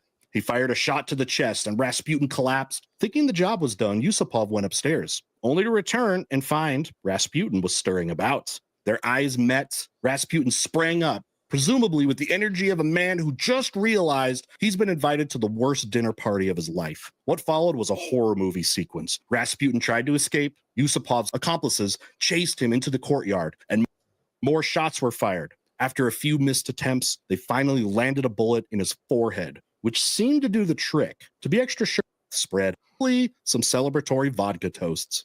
The conspirators, meanwhile, were put under house arrest, though their punishments were really just more like an extended vacation than real consequences. Despite all their efforts, Rasputin's death didn't save the Russian monarchy. It collapsed a few months later. The Romanovs were overthrown, and Nicholas, Alexandra, and their children were executed by commies in 1918. Rasputin's grave was later dug up, and his remains were burned, possibly to prevent anyone from claiming he was still alive, which, I mean, given his track record, was reasonable. Over a century later, Rasputin remains one of history's most infamous figures. Was he a miracle worker, or a charlatan, or just some incredibly lucky man with a questionable bathing schedule? Regardless, his story has endured, mostly because, let's face it, it's just too bizarre to forget.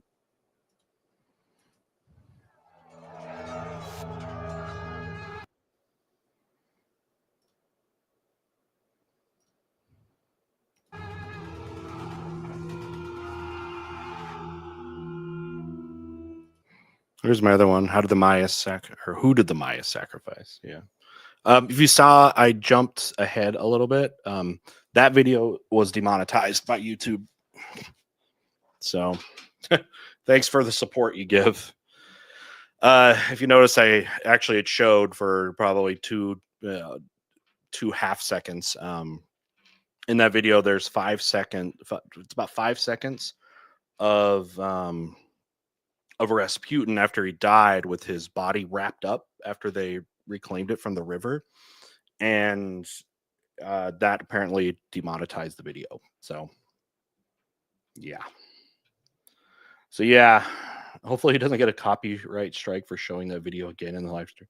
No, wouldn't get a copyright strike, but I fast forward just in case they demonetize this. So maybe they will, because like 1 full second of Rasputin's body, which is wrapped, which I put into my appeal to YouTube, because I remember looking, like, literally says that there's dead bodies, if like they're wrapped, apparently that's okay. They denied it anyways, so that video got demonetized. So, which also probably made it harder to find. It's not doing great in views. Chris from Blogging Through History and I talk about this, how, we like doing the original stuff too, but our original stuff doesn't do as well, than our reaction stuff, mostly because so much of our content is that, and that's why people came to us, but we like doing it still. The one working on right now, original one, is French Revolution. So it's going to be kind of this style, kind of like lighthearted, kind of funny, hopefully mildly funny, but, educational. And I'm looking forward to when that gets finished up. It's just an editor is helping me with that one, so putting in graphics and animations and stuff. So we'll see how it goes. All right, let's go ahead and go back. We'll do let's do 2 more people we'll talk about, and then we'll probably call it there for the day. So next up, if Jimmy Fallon made a skit with Ariana Grande about the death of Rasputin, they showed Rasputin's dead body, it would be on the front page of YouTube. Yeah, probably. It's the little guys like us. I can't show 4 or 5 seconds of a wrapped dead body from a poorly pixelated historical photograph. So yeah, that's where we're at. So, all right, we're going to go with Cyrus the Pog. The founder of the Persian Achaemenid Empire, most famous, oldest of the Persian empires that we know, that we talk about today, and the most powerful one. So let's go ahead and do a little visual history here. So here we got a winged relief. You're going to see in Persian, a lot of Persian artwork and stuff, a lot of winged characters. Some of that does go back to sort of the some of the deities and things from Zoroastrianism, which is the religion of the Persians, started by a guy named Zoroaster or Zarathustra. It is a extremely influential religion that you can see its influence into monotheistic religions, such as you see it in Judaism, as well as Christianity as well. There are some ideas of like a duality of good versus evil, and like an afterlife, and like a judgment day. A lot of very influential beliefs that came from there. Largely becomes very abolished almost from when The Islamic world makes its way into Iran, and Zoroastrianism is still practiced today, but very, very small. And most of them were eventually convert to Islam.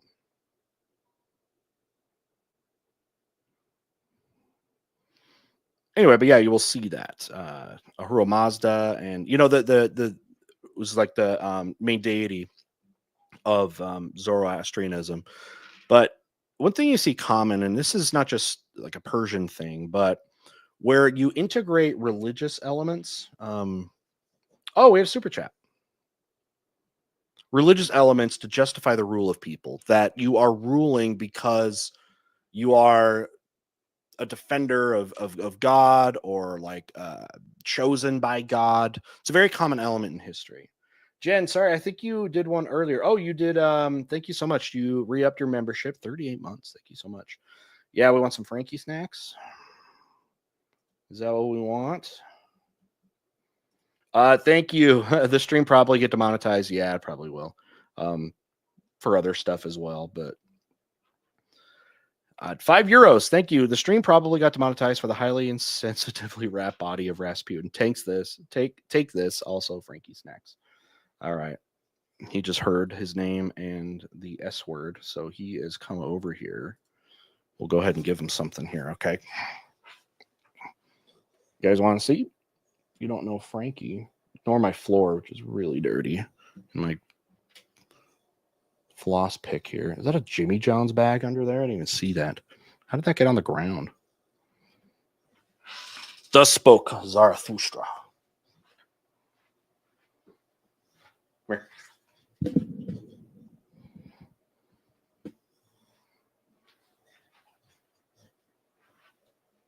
Frankie, roll over. Good boy.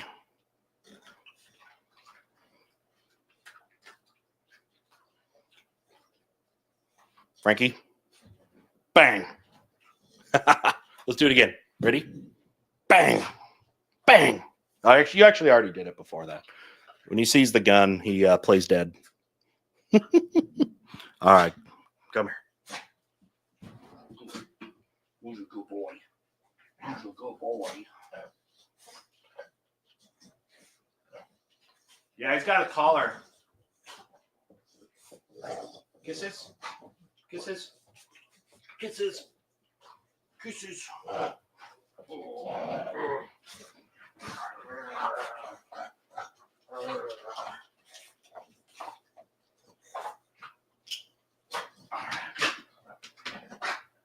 What belly rubs? Ah.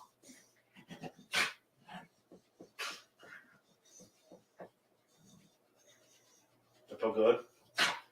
Everyone loves belly rubs. All right. Thanks, Dan. Dan is one of our longest community members. 49 months? I'm wondering if you are the longest. Thank you so much, Dan. Yeah, thanks for the membership. If you guys didn't know, all channel members get early access to all my videos and all past live streams like this, which go into members only mode afterwards. And there's literally hundreds of hours of other content. If you would like to support history YouTubers who are consistently demonetized and I don't know, videos are shadow banned. See you, Jen. All right, let's get back to the lessons here. All right. Anyway. Oh, was I not showing this before? But yeah, the winged parts of this. So yeah, you see this quite a bit in Persian culture.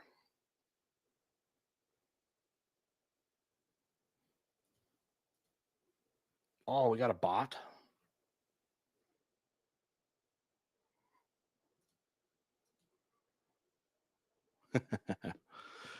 Yeah, anyway, you see this. This looks like cuneiform.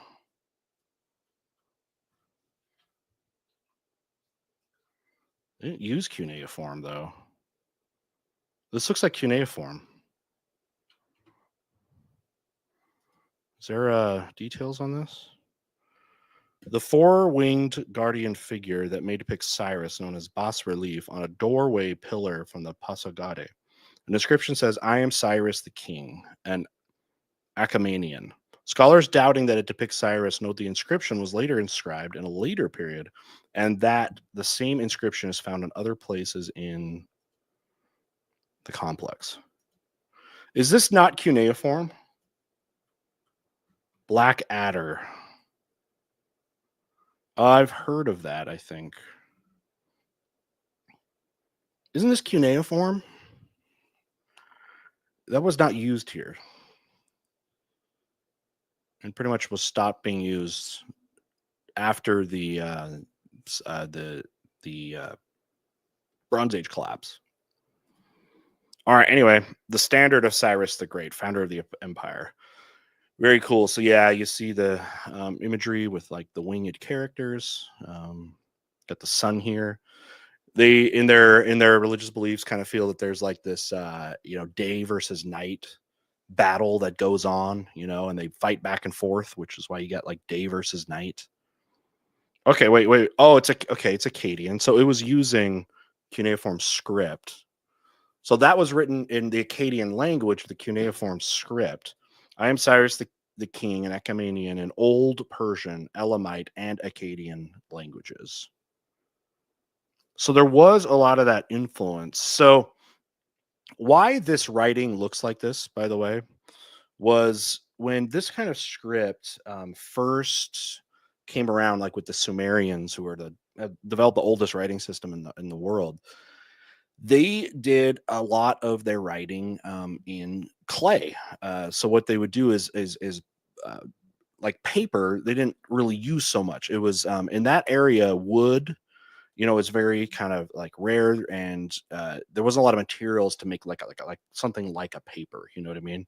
So they use clay because in Mesopotamia you got the Tigris, Euphrates rivers, and there's a clay waterbed. So clay is also great too because it preserves writing way better than something like a papyrus, because you can heat up the clay and then that will form it.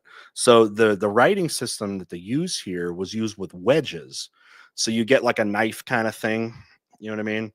And you get something and then you stick it in, right? So like in the wet clay, you make an imprint, and the different symbols and stuff can be used to create a language. So very cool. So this is in 3 scripts. So that's good. So why you would do this is if when you're an empire, which kind of by definition is a diversity of subject peoples, it's it's to your advantage to publish things in the different types of languages of your empire. So this would like probably be an example of that with 3 different languages.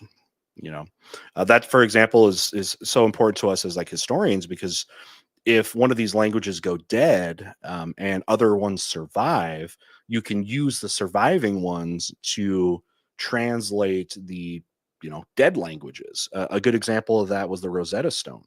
So when the Greeks conquered the Egyptians, they would publish stuff in Greek as well as in Egyptian.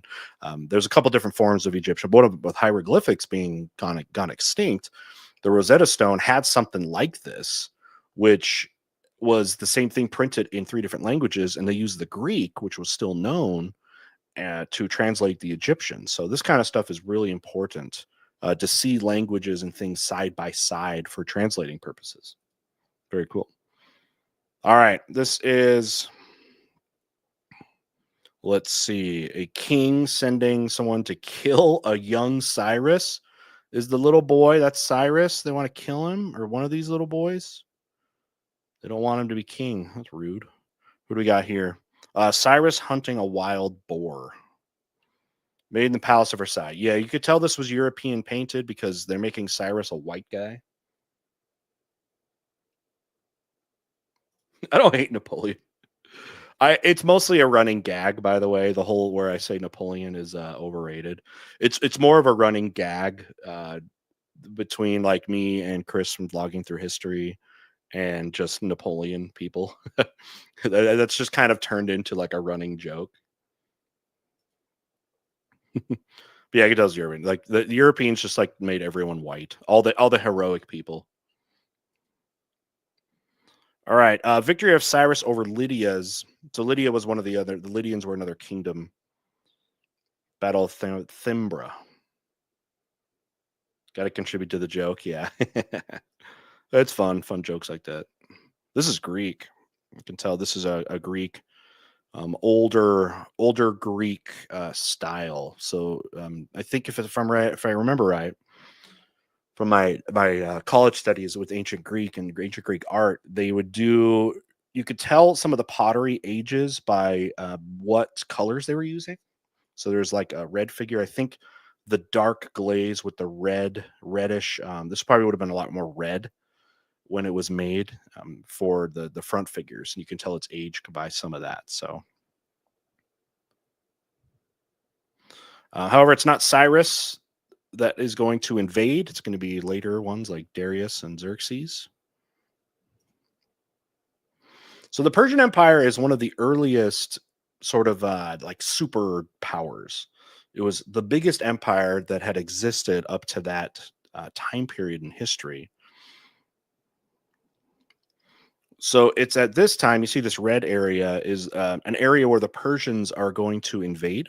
So what they did here in the Persian Empire was they had all these different regions, right? So you had the Bactrians, the Parthians, Gondarians, Medians, etc. So they conquered all these groups. That's what an empire is, right? Diversity of subject peoples.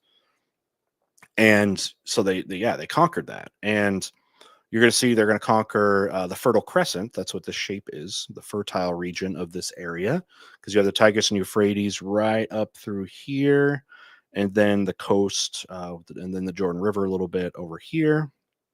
Now, notice with Jerusalem here, when they conquer this territory, the Babylonian Empire, had ruled this, and they had kicked out the Jews because it was the Babylonian captivity. And one thing that happened was when Cyrus took this region over, he allowed the Jews to return to Jerusalem, and that's another period of Jewish history there. But you can see going up to Asia Minor, which is modern day Turkey, and his descendants are then going to hop over the Bosphorus and attempt to take Greece, which of course they fail in the Persian Wars. Later on, the Persians will also invade Egypt, something the Egyptians did not like. They hated being ruled by them. They saw them as foreign oppressors, which is also a reason why when the Greeks came here, the Greeks try to present themselves as liberators and got support from the Egyptians when he came and invaded here. Likely to, well, first he respected ancient Egyptian culture, Alexander the Great being educated by Aristotle, but also the fact that Egypt is a resource-rich, breadbasket, right, with the Nile River. So came in, Egyptians made him a pharaoh, and then he conquered the rest of this. So eventually we get Babylon, all this Persian Empire gets to India. So all this will be taken over eventually. All right, yeah, Zoroastrian symbol right here for, I believe, of Ahura Mazda, right? A deity there.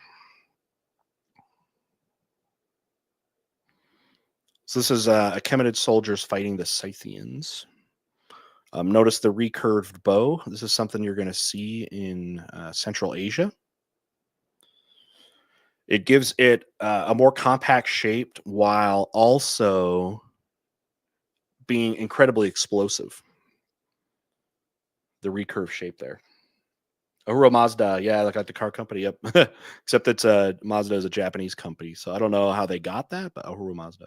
All right, you can tell this is another European one because look how white they made him. Oh, it's the queen. Receding the head of Cyrus. Yeah, he was killed, and she is looking faint. Her husband's head got cut off.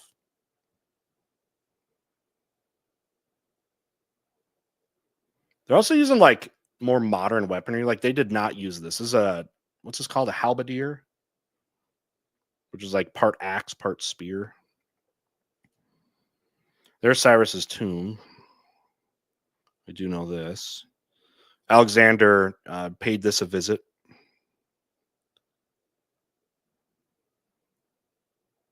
Tomb of Cyrus. Again, modern or like European style. Like they did not wear robes and crowns like this. So it's a Europeanization, Westernization of all this. I like this guy's wizard hat, by the way. Cyrus the Great is said in the Bible to have liberated the Jews from Babylonian captivity to resettle and rebuild Jerusalem, earning him an honored place in Judaism. Yeah, he gets good press in Jewish and Christian scripture for that, because he let them come back home after they've been kicked out. Also would not have worn this, so you can tell this is much later, like the turbans and stuff. Cyrus the Great at the center with his general Harpagus behind him as he receives the submission of the Astyages. So yeah, it's a 18th century tapestry. Interesting to see those like modern interpretations, what they put in art. Why is this in this photo collection? The Cyrus Street in Jerusalem. Oh, okay. So there's a street in Jerusalem named after Cyrus. Again, showing you that he's still getting mad respect from the Jewish community. And this is the Volkswagen Persian. Look at this one. More, yeah. The painting of Daniel and Cyrus before the idol Bel. Yeah. Look how big they made him.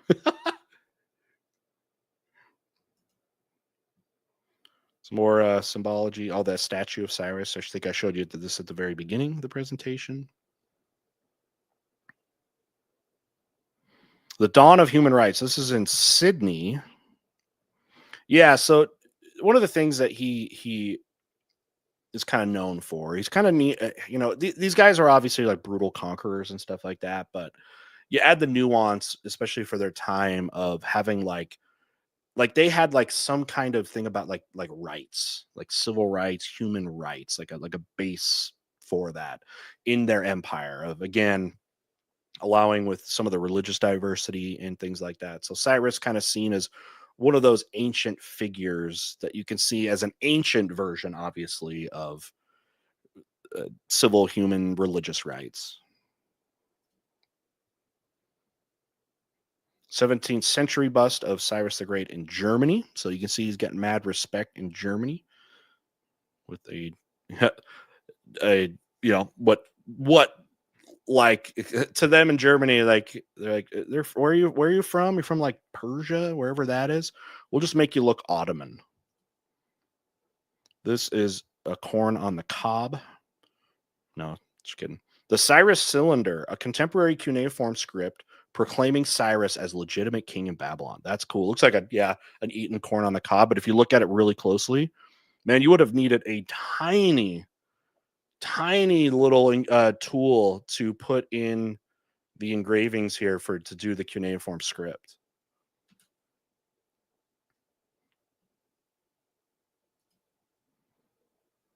Got some money. Yep, some money. Oh, this is cool. Look at it. It's like a lion eating a horse, or it's got a horn kind of looking thing. I don't know what do you think this lion is eating? What animal is that? Does it say in the description? Oh, this is the world's first gold coin. That's cool. First minted gold coin. Ibex? That makes sense. That would make sense.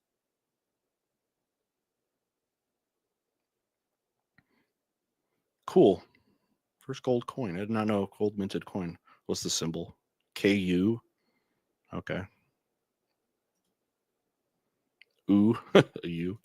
All right, we just gonna have a bunch of symbols now. Okay, good. All right, so that concludes Cyrus. If you like Cyrus, you can vote for him in Historical March Madness, which the voting is underway right now and will go on through midday Wednesday.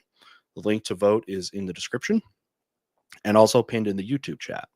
All right, last person we'll cover here today is Justinian, who saw the height of the Eastern Roman Empire. He tried to regain a lot of the territory of the Western Rome that had fallen about 100 years before him.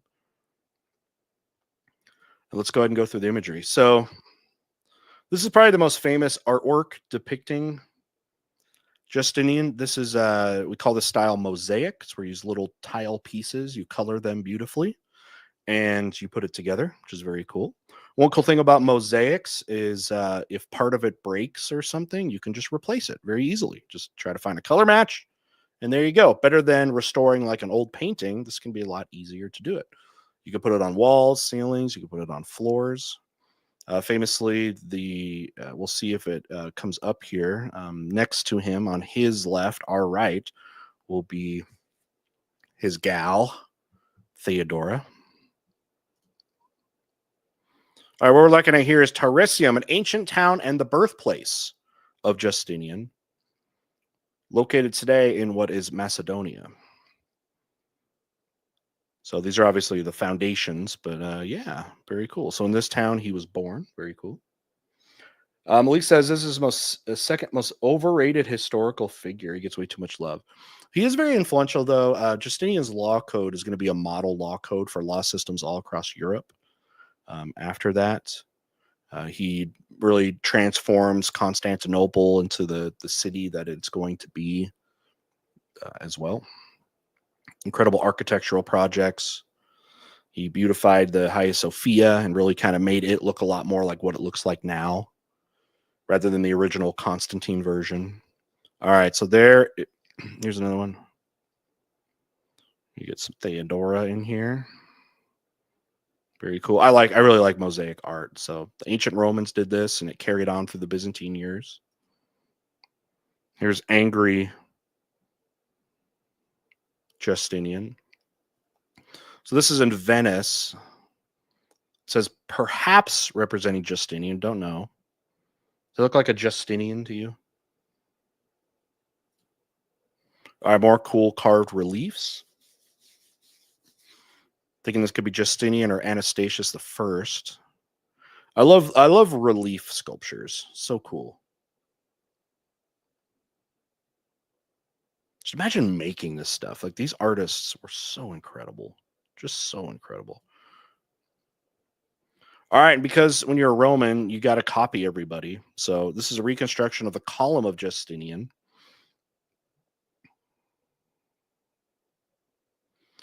Romans love to do this too. Every Roman emperor would build, a monument and would usually carve reliefs of their accomplishments. So this one, if it rings a bell, should remind you of the one Trajan had it's still there, in the Roman Forum. And what you do is you carve reliefs of like your battles, and they would do that. So he did this, Justinian did that. Napoleon's going to do this kind of stuff because he was basically just LARPing for all these guys. He loved these guys. All right, we got some more coins, a golden medallion celebrating the reconquest of Africa. So they went down to Africa. As you know, in Northern Africa, conquered by the Western Romans. And what Justinian was really big on was trying to reconquer as much of the original Roman Empire as possible. At a time, he got all the way to Italian Peninsula, lose control of that, but he did get all the way west to there. But obviously never gets to the original height of the Roman Empire.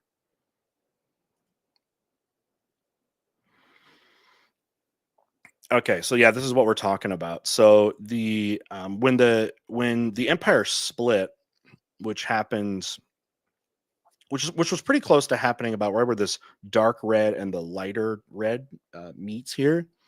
You had the Eastern Roman Empire and the Western Roman Empire. So they kind of split that up. Diocletian was somebody that split up the administration of that. Then not long after that, you get the official sort of split of the empire. But you can see in the lighter pink, and again, this is like the early to mid 500s.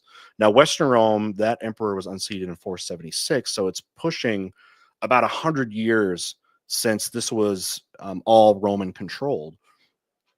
And you can see the light pink. He tried to recapture a lot of this, because all of this right here that you can pretty much see, everything around the Mediterranean was by the Romans, conquered by the Romans, including Spain and what's today France. Now you can see he never does get these parts, like Spain or France doesn't get that, but does, at least for a while, get the Italian Peninsula and part of North Africa. But they will lose this control over the centuries. And famously, when Constantinople falls in 1453, I mean, Constantinople was pretty much the only part of the Roman Empire that existed anymore. The Ottoman Empire had completely taken it over by the 1400s, surrounded all the area on both sides of the Bosphorus Strait.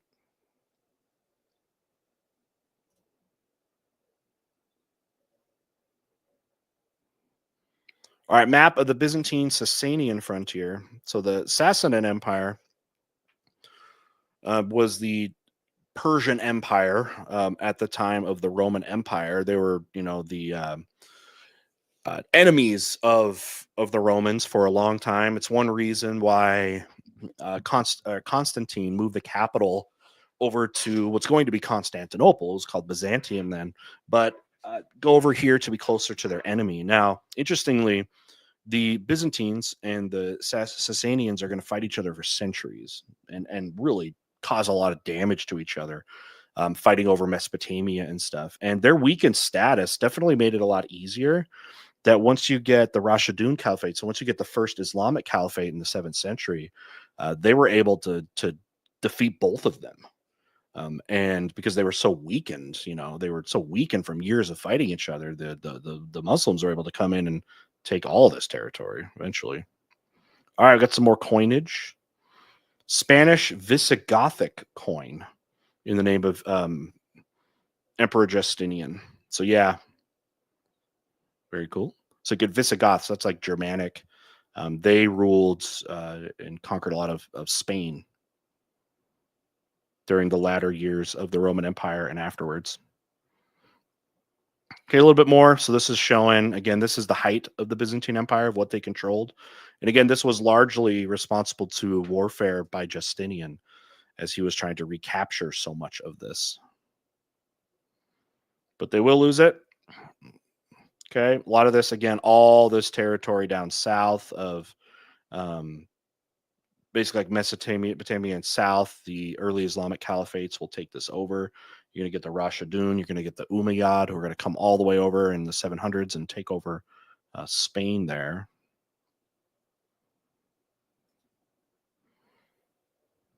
Very cool.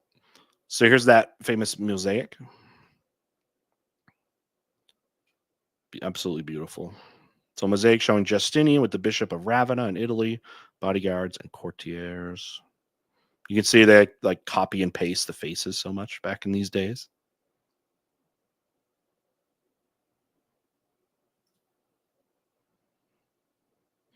All right, so Byzantine architecture is very cool. This is the Little Hagia Sophia. And yeah, they had a very consistent structure that they like to do. They like the domes, but they were a lot more complicated or decorative than something as simple as, like, say, the Pantheon in Rome, which is, the front of the Pantheon, of course, you got the very Greek style fronting with the relief and the columns, but like the dome itself. But the Byzantines, what they start doing is adding a lot of these other parts to the dome. So it's not just a big dome, but on the outside of the dome, they'll have, like windows and these other little like mini roofs. And they stick to this for a long time. And it becomes just kind of standard. You will see it. The Hagia Sophia, of course, being a big version of that. So here, another beautiful mosaic. 10th century Hagia Sophia mosaic depicting the Virgin Mary holding child Christ on her lap. On her right stands Justinian, offering a model of the Hagia Sophia. And on her left, Constantine I presents the model of Constantinople. Okay, so very cool. So you've got, Mary there. Now it's interesting because Constantinople and the Hagia Sophia did not exist at the time of Jesus, but maybe it kind of almost looks like they're presenting it like a gift, like Constantinople, the Hagia Sophia, and the city is like a gift to Christ. So here's the OG kind of style of the Hagia Sophia. I mean, it's kind of simplified there. Its modern version was adapted, and when it was turned into a mosque by the Ottomans, you're going to see the minarets that you see today. But Anyway, very cool. Then Constantinople, famous.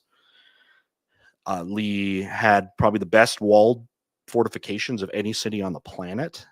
That's why I was able to withstand attacks for basically 1,000 years.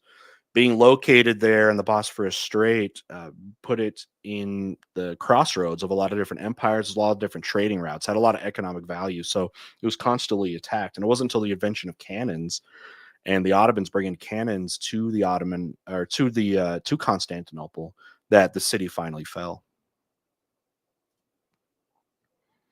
All right, look at this one. A book illustration of an angel shows a model of the Hagia Sophia to Justinian in a vision. The cathedral had burnt down during a riot. Now Justinian would build an even more beautiful one. Yeah. So the OG one that Constantine built, he is going to remodel it and make it even better and bigger and fancier. He was all about one thing he I think was inspired by was Roman emperors loved fancy stuff. They really, really loved fancy things, and beautification of stuff and the grandeur of it to really kind of show the prestige of the emperor. And that's something he really wanted to kind of like bring back.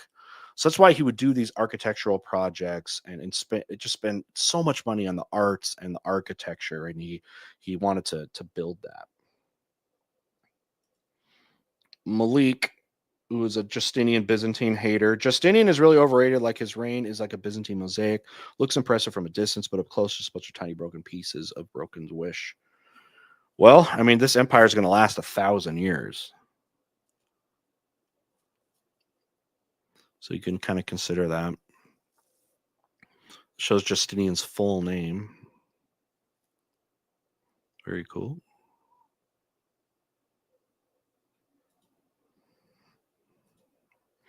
And here's the modern Hagia Sophia. So take out the minarets here, and you have the version of the Hagia Sophia that Justinian was influential in.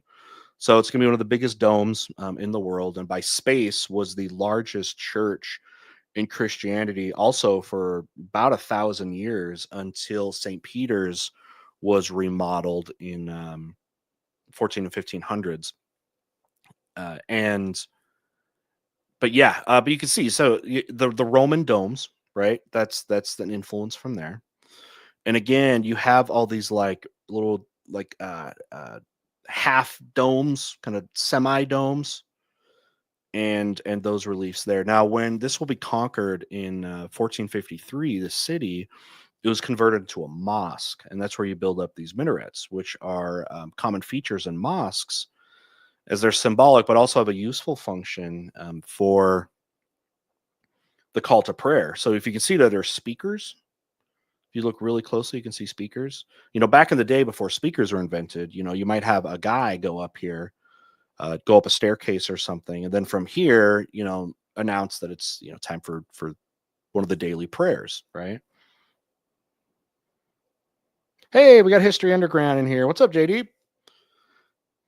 Yeah, Hagia Sophia is on my bucket list. It's probably in my top 3 favorite buildings of all time, and it is absolutely beautiful. And I don't know if time to go into all of it today because we're mostly talking about Justinian right here, but the inside is so interesting because it shows all of the different phases of the Hagia Sophia. It's like you got the Christian era, and you have that, like the paintings, and then in the Islamic era, they painted over a lot of that and got rid of that. And then when it becomes like secularized, which happens under Ataturk, they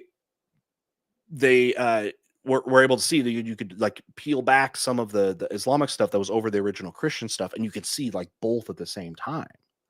And one thing that's kind of cool too is Constantinople was sieged a few times. There was a time that Vikings actually sailed down there through the Black Sea, and they came and they sacked Constantinople. And there's actually some graffiti written by some of these like Viking guys. It's like Thor was here. It's so cool. It's so cool to see. Also, Assassin's Creed fans, you might remember how fun this is to climb around. All right, some more coinage, gold coin. This is cool because this one came from India. which is evidence of long distance trade. It's really cool to see that kind of stuff where you'll see coins, from a different part of the planet. But it shows Roman trade. Probably went through the Indian Ocean trade. Could have gone through the Silk Road as well.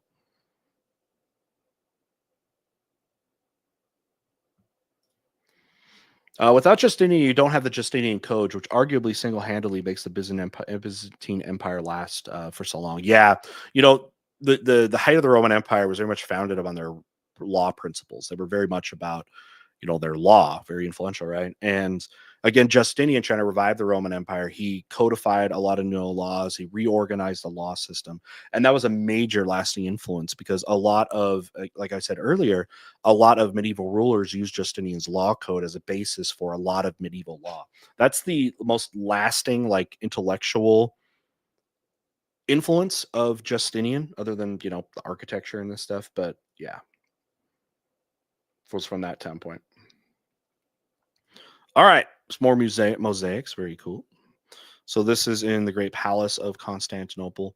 It's cool how with mosaics you can still get so detailed, and you can understand like things like shading. So it's like this guy, he's got that different type of contour where, like, look at his shoulder, they made it whiter so it looks more three-dimensional looking. Very, very cool.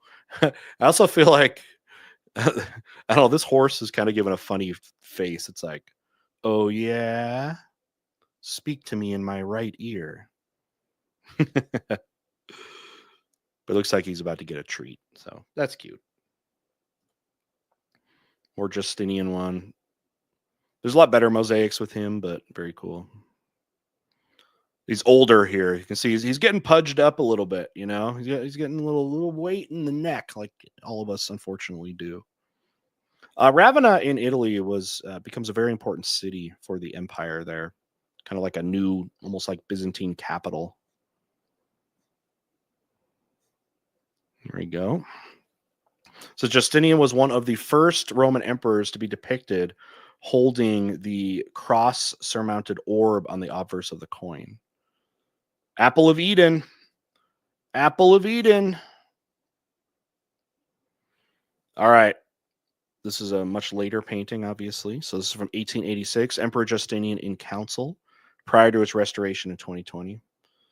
Definitely love the shading and the artwork here. I mean, it's from the 1886, so a lot later, but beautiful artwork here.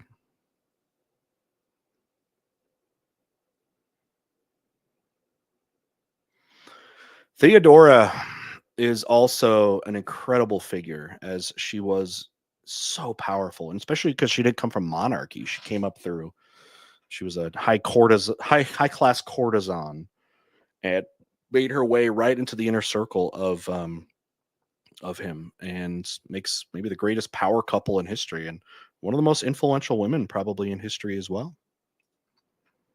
All right, one more little modern depiction here. 1891, presentation of the Pandects to Emperor Justinian, designed for a mural in the court building in Kassel by Hermann Nachfuss. Very cool. So what we're probably looking at here, Justinian's law code, right? Big influence. Oh, can I zoom in more? Okay. More, please. No, I don't want to download it. It won't even let me. Okay. Anyway, you can see this like book here.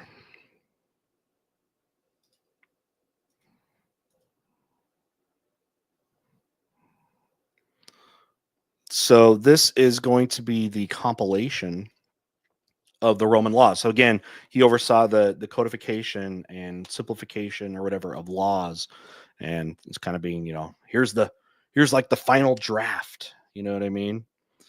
And it's being presented by two probably slaves or something, presented right here to him, probably for his approval. This is cool. I haven't actually seen this painting before. This would not be what, like, I know the modern, when they do modern like interpretations of historical things, they always use like a modern look. Like, look at this very like European stupid haircut and all this stuff. But with these tapestries and the colors and all this of the palace, this would have been something that Justinian would have been all about. right? He wanted everything color, loved purple because like purple was, the color of royalty because the color for the dye was quite rare as it came from a sea snail. And yeah, he would have loved the beautification of this, the prestige. He was very much about prestige. Very into that. All right, you guys. So we went over, man, I spent like 2 hours going over 4 people in historical March Madness. So these first 4 candidates are or 4 of 16 candidates for you to vote for. And you got a little more information about them. If you have not voted, the link is either pinned in the chat or it is in the description. And what we have here, again, these matchups is just pick the monarch that you want to advance in the tournament. So we had Charlemagne versus Akbar the Great. And then we had Cyrus the Great versus Justinian. And we didn't get to him today, but we'll try to maybe cover him more in some future streams. The next person we would be covering in the next matchup would be Victoria versus Mansa Musa. So, height of the British Empire versus the height of the Mali Empire.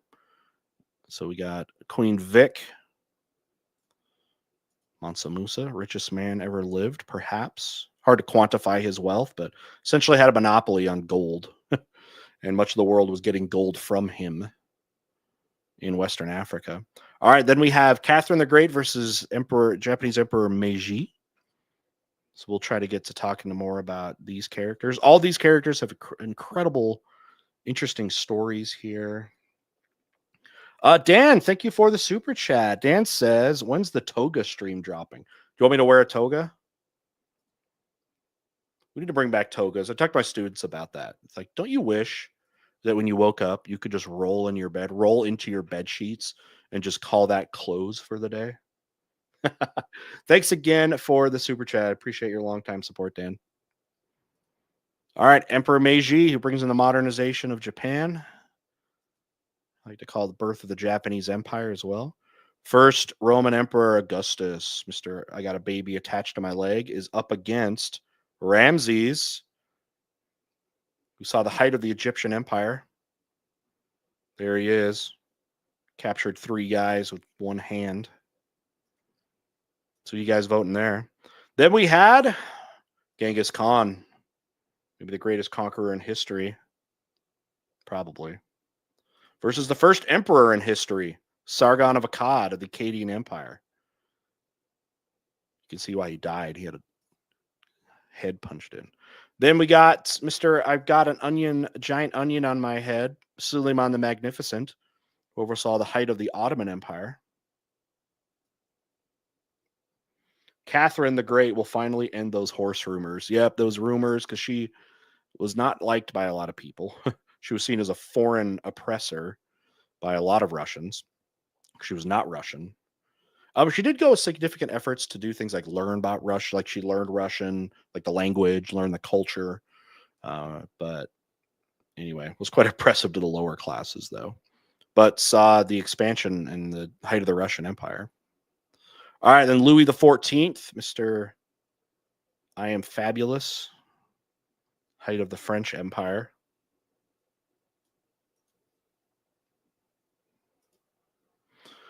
So they're going against each other. Who you voting there, you guys? Who you voting Suleiman Louis versus Louis XIV? And our last one here is Napoleon. I crown myself Emperor Bonaparte. Napoleon, I am average height for my time. Bonaparte versus the founder of China and the Chinese Empire, Qin Huangdi. I'm going to die by trying to become immortal, Huangdi. All right, this will go on till about midday Wednesday. My plan and my hope is that wherein this clock is going to run down, we'll live stream so we can see the results. Right now, I don't have the results public because I want it to be a fun reveal surprise. So come with me. I haven't created the stream for it yet. Maybe I'll do that here soon. I'll try to bookmark so you guys can bookmark it. But I think this will be.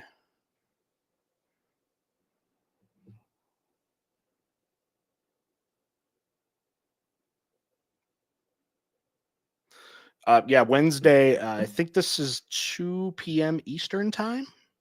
I think this will be come out here. It'll be a lot of fun. We'll see who wins these matchups. I don't even know who's going to win. I have not done any voting myself. I'll break a tie. We'll say that. So I don't even though these are clicked, I haven't actually clicked the vote button. I'll maybe break any ties if there are any. So by the way, let's see who's voting the most. It looks like some people voted only like they voted in the first one. And then not as many people did Cyrus Justinian. Maybe just because, I don't know, people couldn't decide. Like, which one has the fewest votes? Okay, that one is 105 right now. Yeah, for some reason, the fewest votes are for, I went up to 106, was the Catherine and Meiji. Might just be people don't know these people very much. But yeah, go through all of these people. These are all super influential, important people in history. Often these are the rulers, the height of all these empires that they ruled. Simon Bolivar is not a king, though. This year is monarchs. Was Bolivar in it last year? Bolivar, we did revolutionaries last year. This year was monarchs. So sorry, Nick. I know you're a big fan. After this year, I think I want to start doing events. Mr. Beat was doing that this year. He was doing historical events. So I think that would be really cool. We could do like important battles, something like that. I think that would be really cool. So we'll see. It's literally endless, the possibilities. All right, guys. If you guys have any last minute questions, comments, or anything, I appreciate you hanging out with me on this Sunday afternoon. Let's have fun with this. So yeah, each round is about 3 to 4 days, and we'll keep going until we get a winner. Okay. Just as far as news coming up, speaking of History Underground, JD, who is here, who has advanced to the championship. He is the first of the 3 contestants we're going to have in the championship of my trivia game show, History Showdown. He's the first one. We got 2 more semifinals to go through this week. Actually, it's going to be kind of fun. I didn't do this on purpose, but it just worked out with schedules. Literally, when this timer ends is also going to be the next round of History Showdown. This Wednesday, 2 p.m. Eastern, we are going to have the next round. So we got coming out of the world history bracket, we've got History Dose, Chat History, and Lavender who have qualified for this second round. And then probably be the week after that will be the wild card bracket. So what we did is brought 3 the highest scoring runners up into the to get a second chance. And that one's going to be really good because all 3 are incredible history folks. We got Chris from Blogging Through History. He's coming back, who JD, the History Underground, just narrowly beat. And then we have Cynical Historian. Cypher's coming back. He was the runner up in the one. Mr. Beat won that one. And then another incredibly knowledgeable history YouTuber, Emperor Tiger Star, who was, I think, on the last question, if I remember, History Dose had beat him. So anyway, we're bringing those 3 incredible historian YouTubers back. They will be in the wild card episode, and the winner of that will go to the championship. So anyway, a lot of fun stuff coming up on the Mr. Terry History Show. Also hoping to get my next original video out, which is going to be a short, funny one on the French Revolution.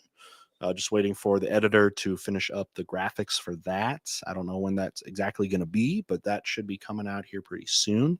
I did have a video that came out today. I did reaction video to another Mitzi Studio video on tank history.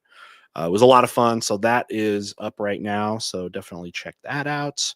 I'm not sure what tomorrow's reaction video will be. I need to film it after we're done here. So we'll see how it goes. Okay. All right. With that being said, I appreciate everybody being there.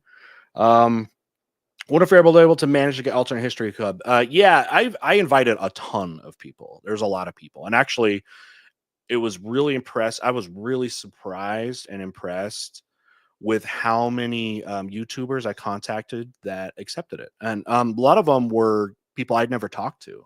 You know, I have usually a relationship with most of the common channels that I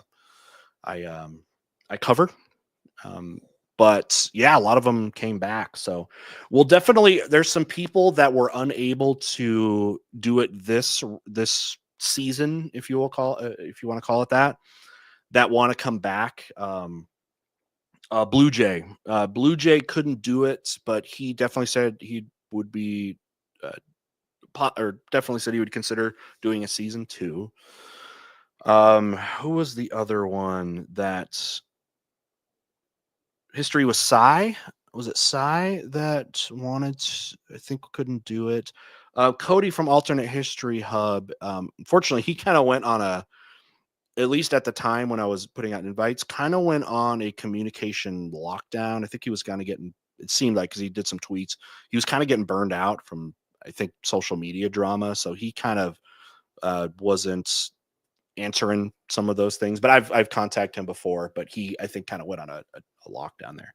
And then if you guys know the NFL and you do NFL content, you might know Tom Grossi. Tom Grossi is an incredibly talented and funny NFL content creator. He does funny NFL skits, and he's the one if you've seen it where it's like uh, the NFL script writer meetings, and he's incredibly funny and talented. Anyways, if you don't, and I've been on his channel a couple times. We've interacted, but he was just too busy during the NFL season. But he wants to come on, and why you might be like, why would an NFL content creator be doing this? He only until about 3 years ago, was a full-time history teacher. He taught AP European history and all types of history classes. So he was a teacher for years, and he's actually incredible teacher. I've seen his lessons. A couple weeks ago, he did. If you guys saw, he did a $1 million charity stream where he stayed online for over a week, 7 days straight, literally would sleep on camera and was streaming until till they reached 1 million, which is amazing. They did it just over a week. It was crazy. Anyway, one of the incentives was for donators was to do an actual history lesson.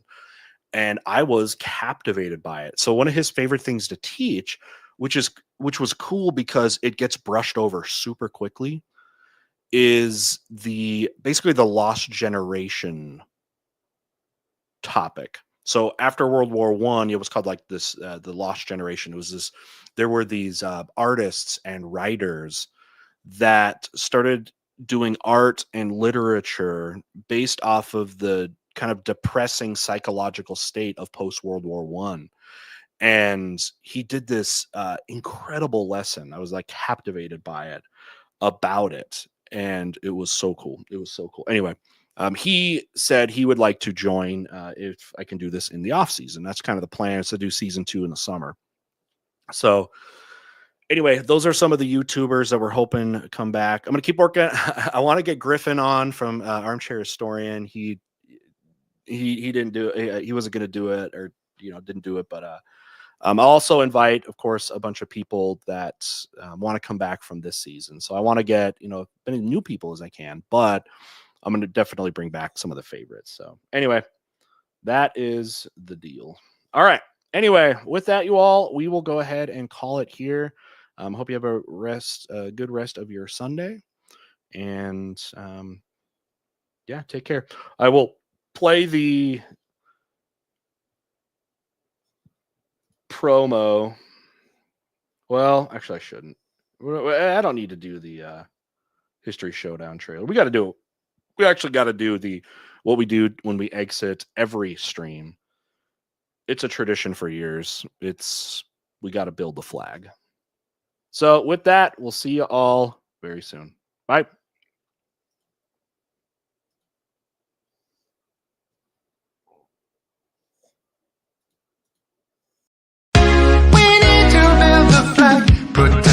borders now. No entry from land or ocean. They keep taking our jobs, that's why we'll build the flag. Make America not be number two. Ooh. Big country, land of free, Statue of Liberty. She's scowling at anyone who arrives illegally. Please build the flag, we've got to build the flag. It will protect our borders, save our jobs, we'll build it up. We're gonna make America big and strong, we'll build the flag. And then the government will be profitable, we've got to build the flag. Donald Trump always says we've got to build the flag. It's working hard for our nation. The stars and stripes pave the way, and Mexico will pay to assemble the flag. Yeah. Oh! During the sporting games, athletes should build the flag. Kids build the flag at school. Could be a law or rule. Stand up for what is right. Let's build the flag tonight. Save far more unity and start us who need us country. Please build the flag. We've got to build the flag. It will protect our borders, save our jobs, we'll build it up. We're gonna make America big and strong, we'll build the flag. And then the government will be profitable, we've got to build the flag. We've got to build the flag. It will be good for Trump's greed. More cars will build it up. We're gonna defeat ISIS using flag. We'll build the flag. Our part to flag should be American made. We've got to build the flag. Hey, it's Hot Dad here. Thanks a lot for watching. If you like what I'm making, blast that subscribe button, smash the share, slam those social media links, mangle some merch, or consider supporting me on Patreon. I love you. Have a great day. Have a great night. Have a great life.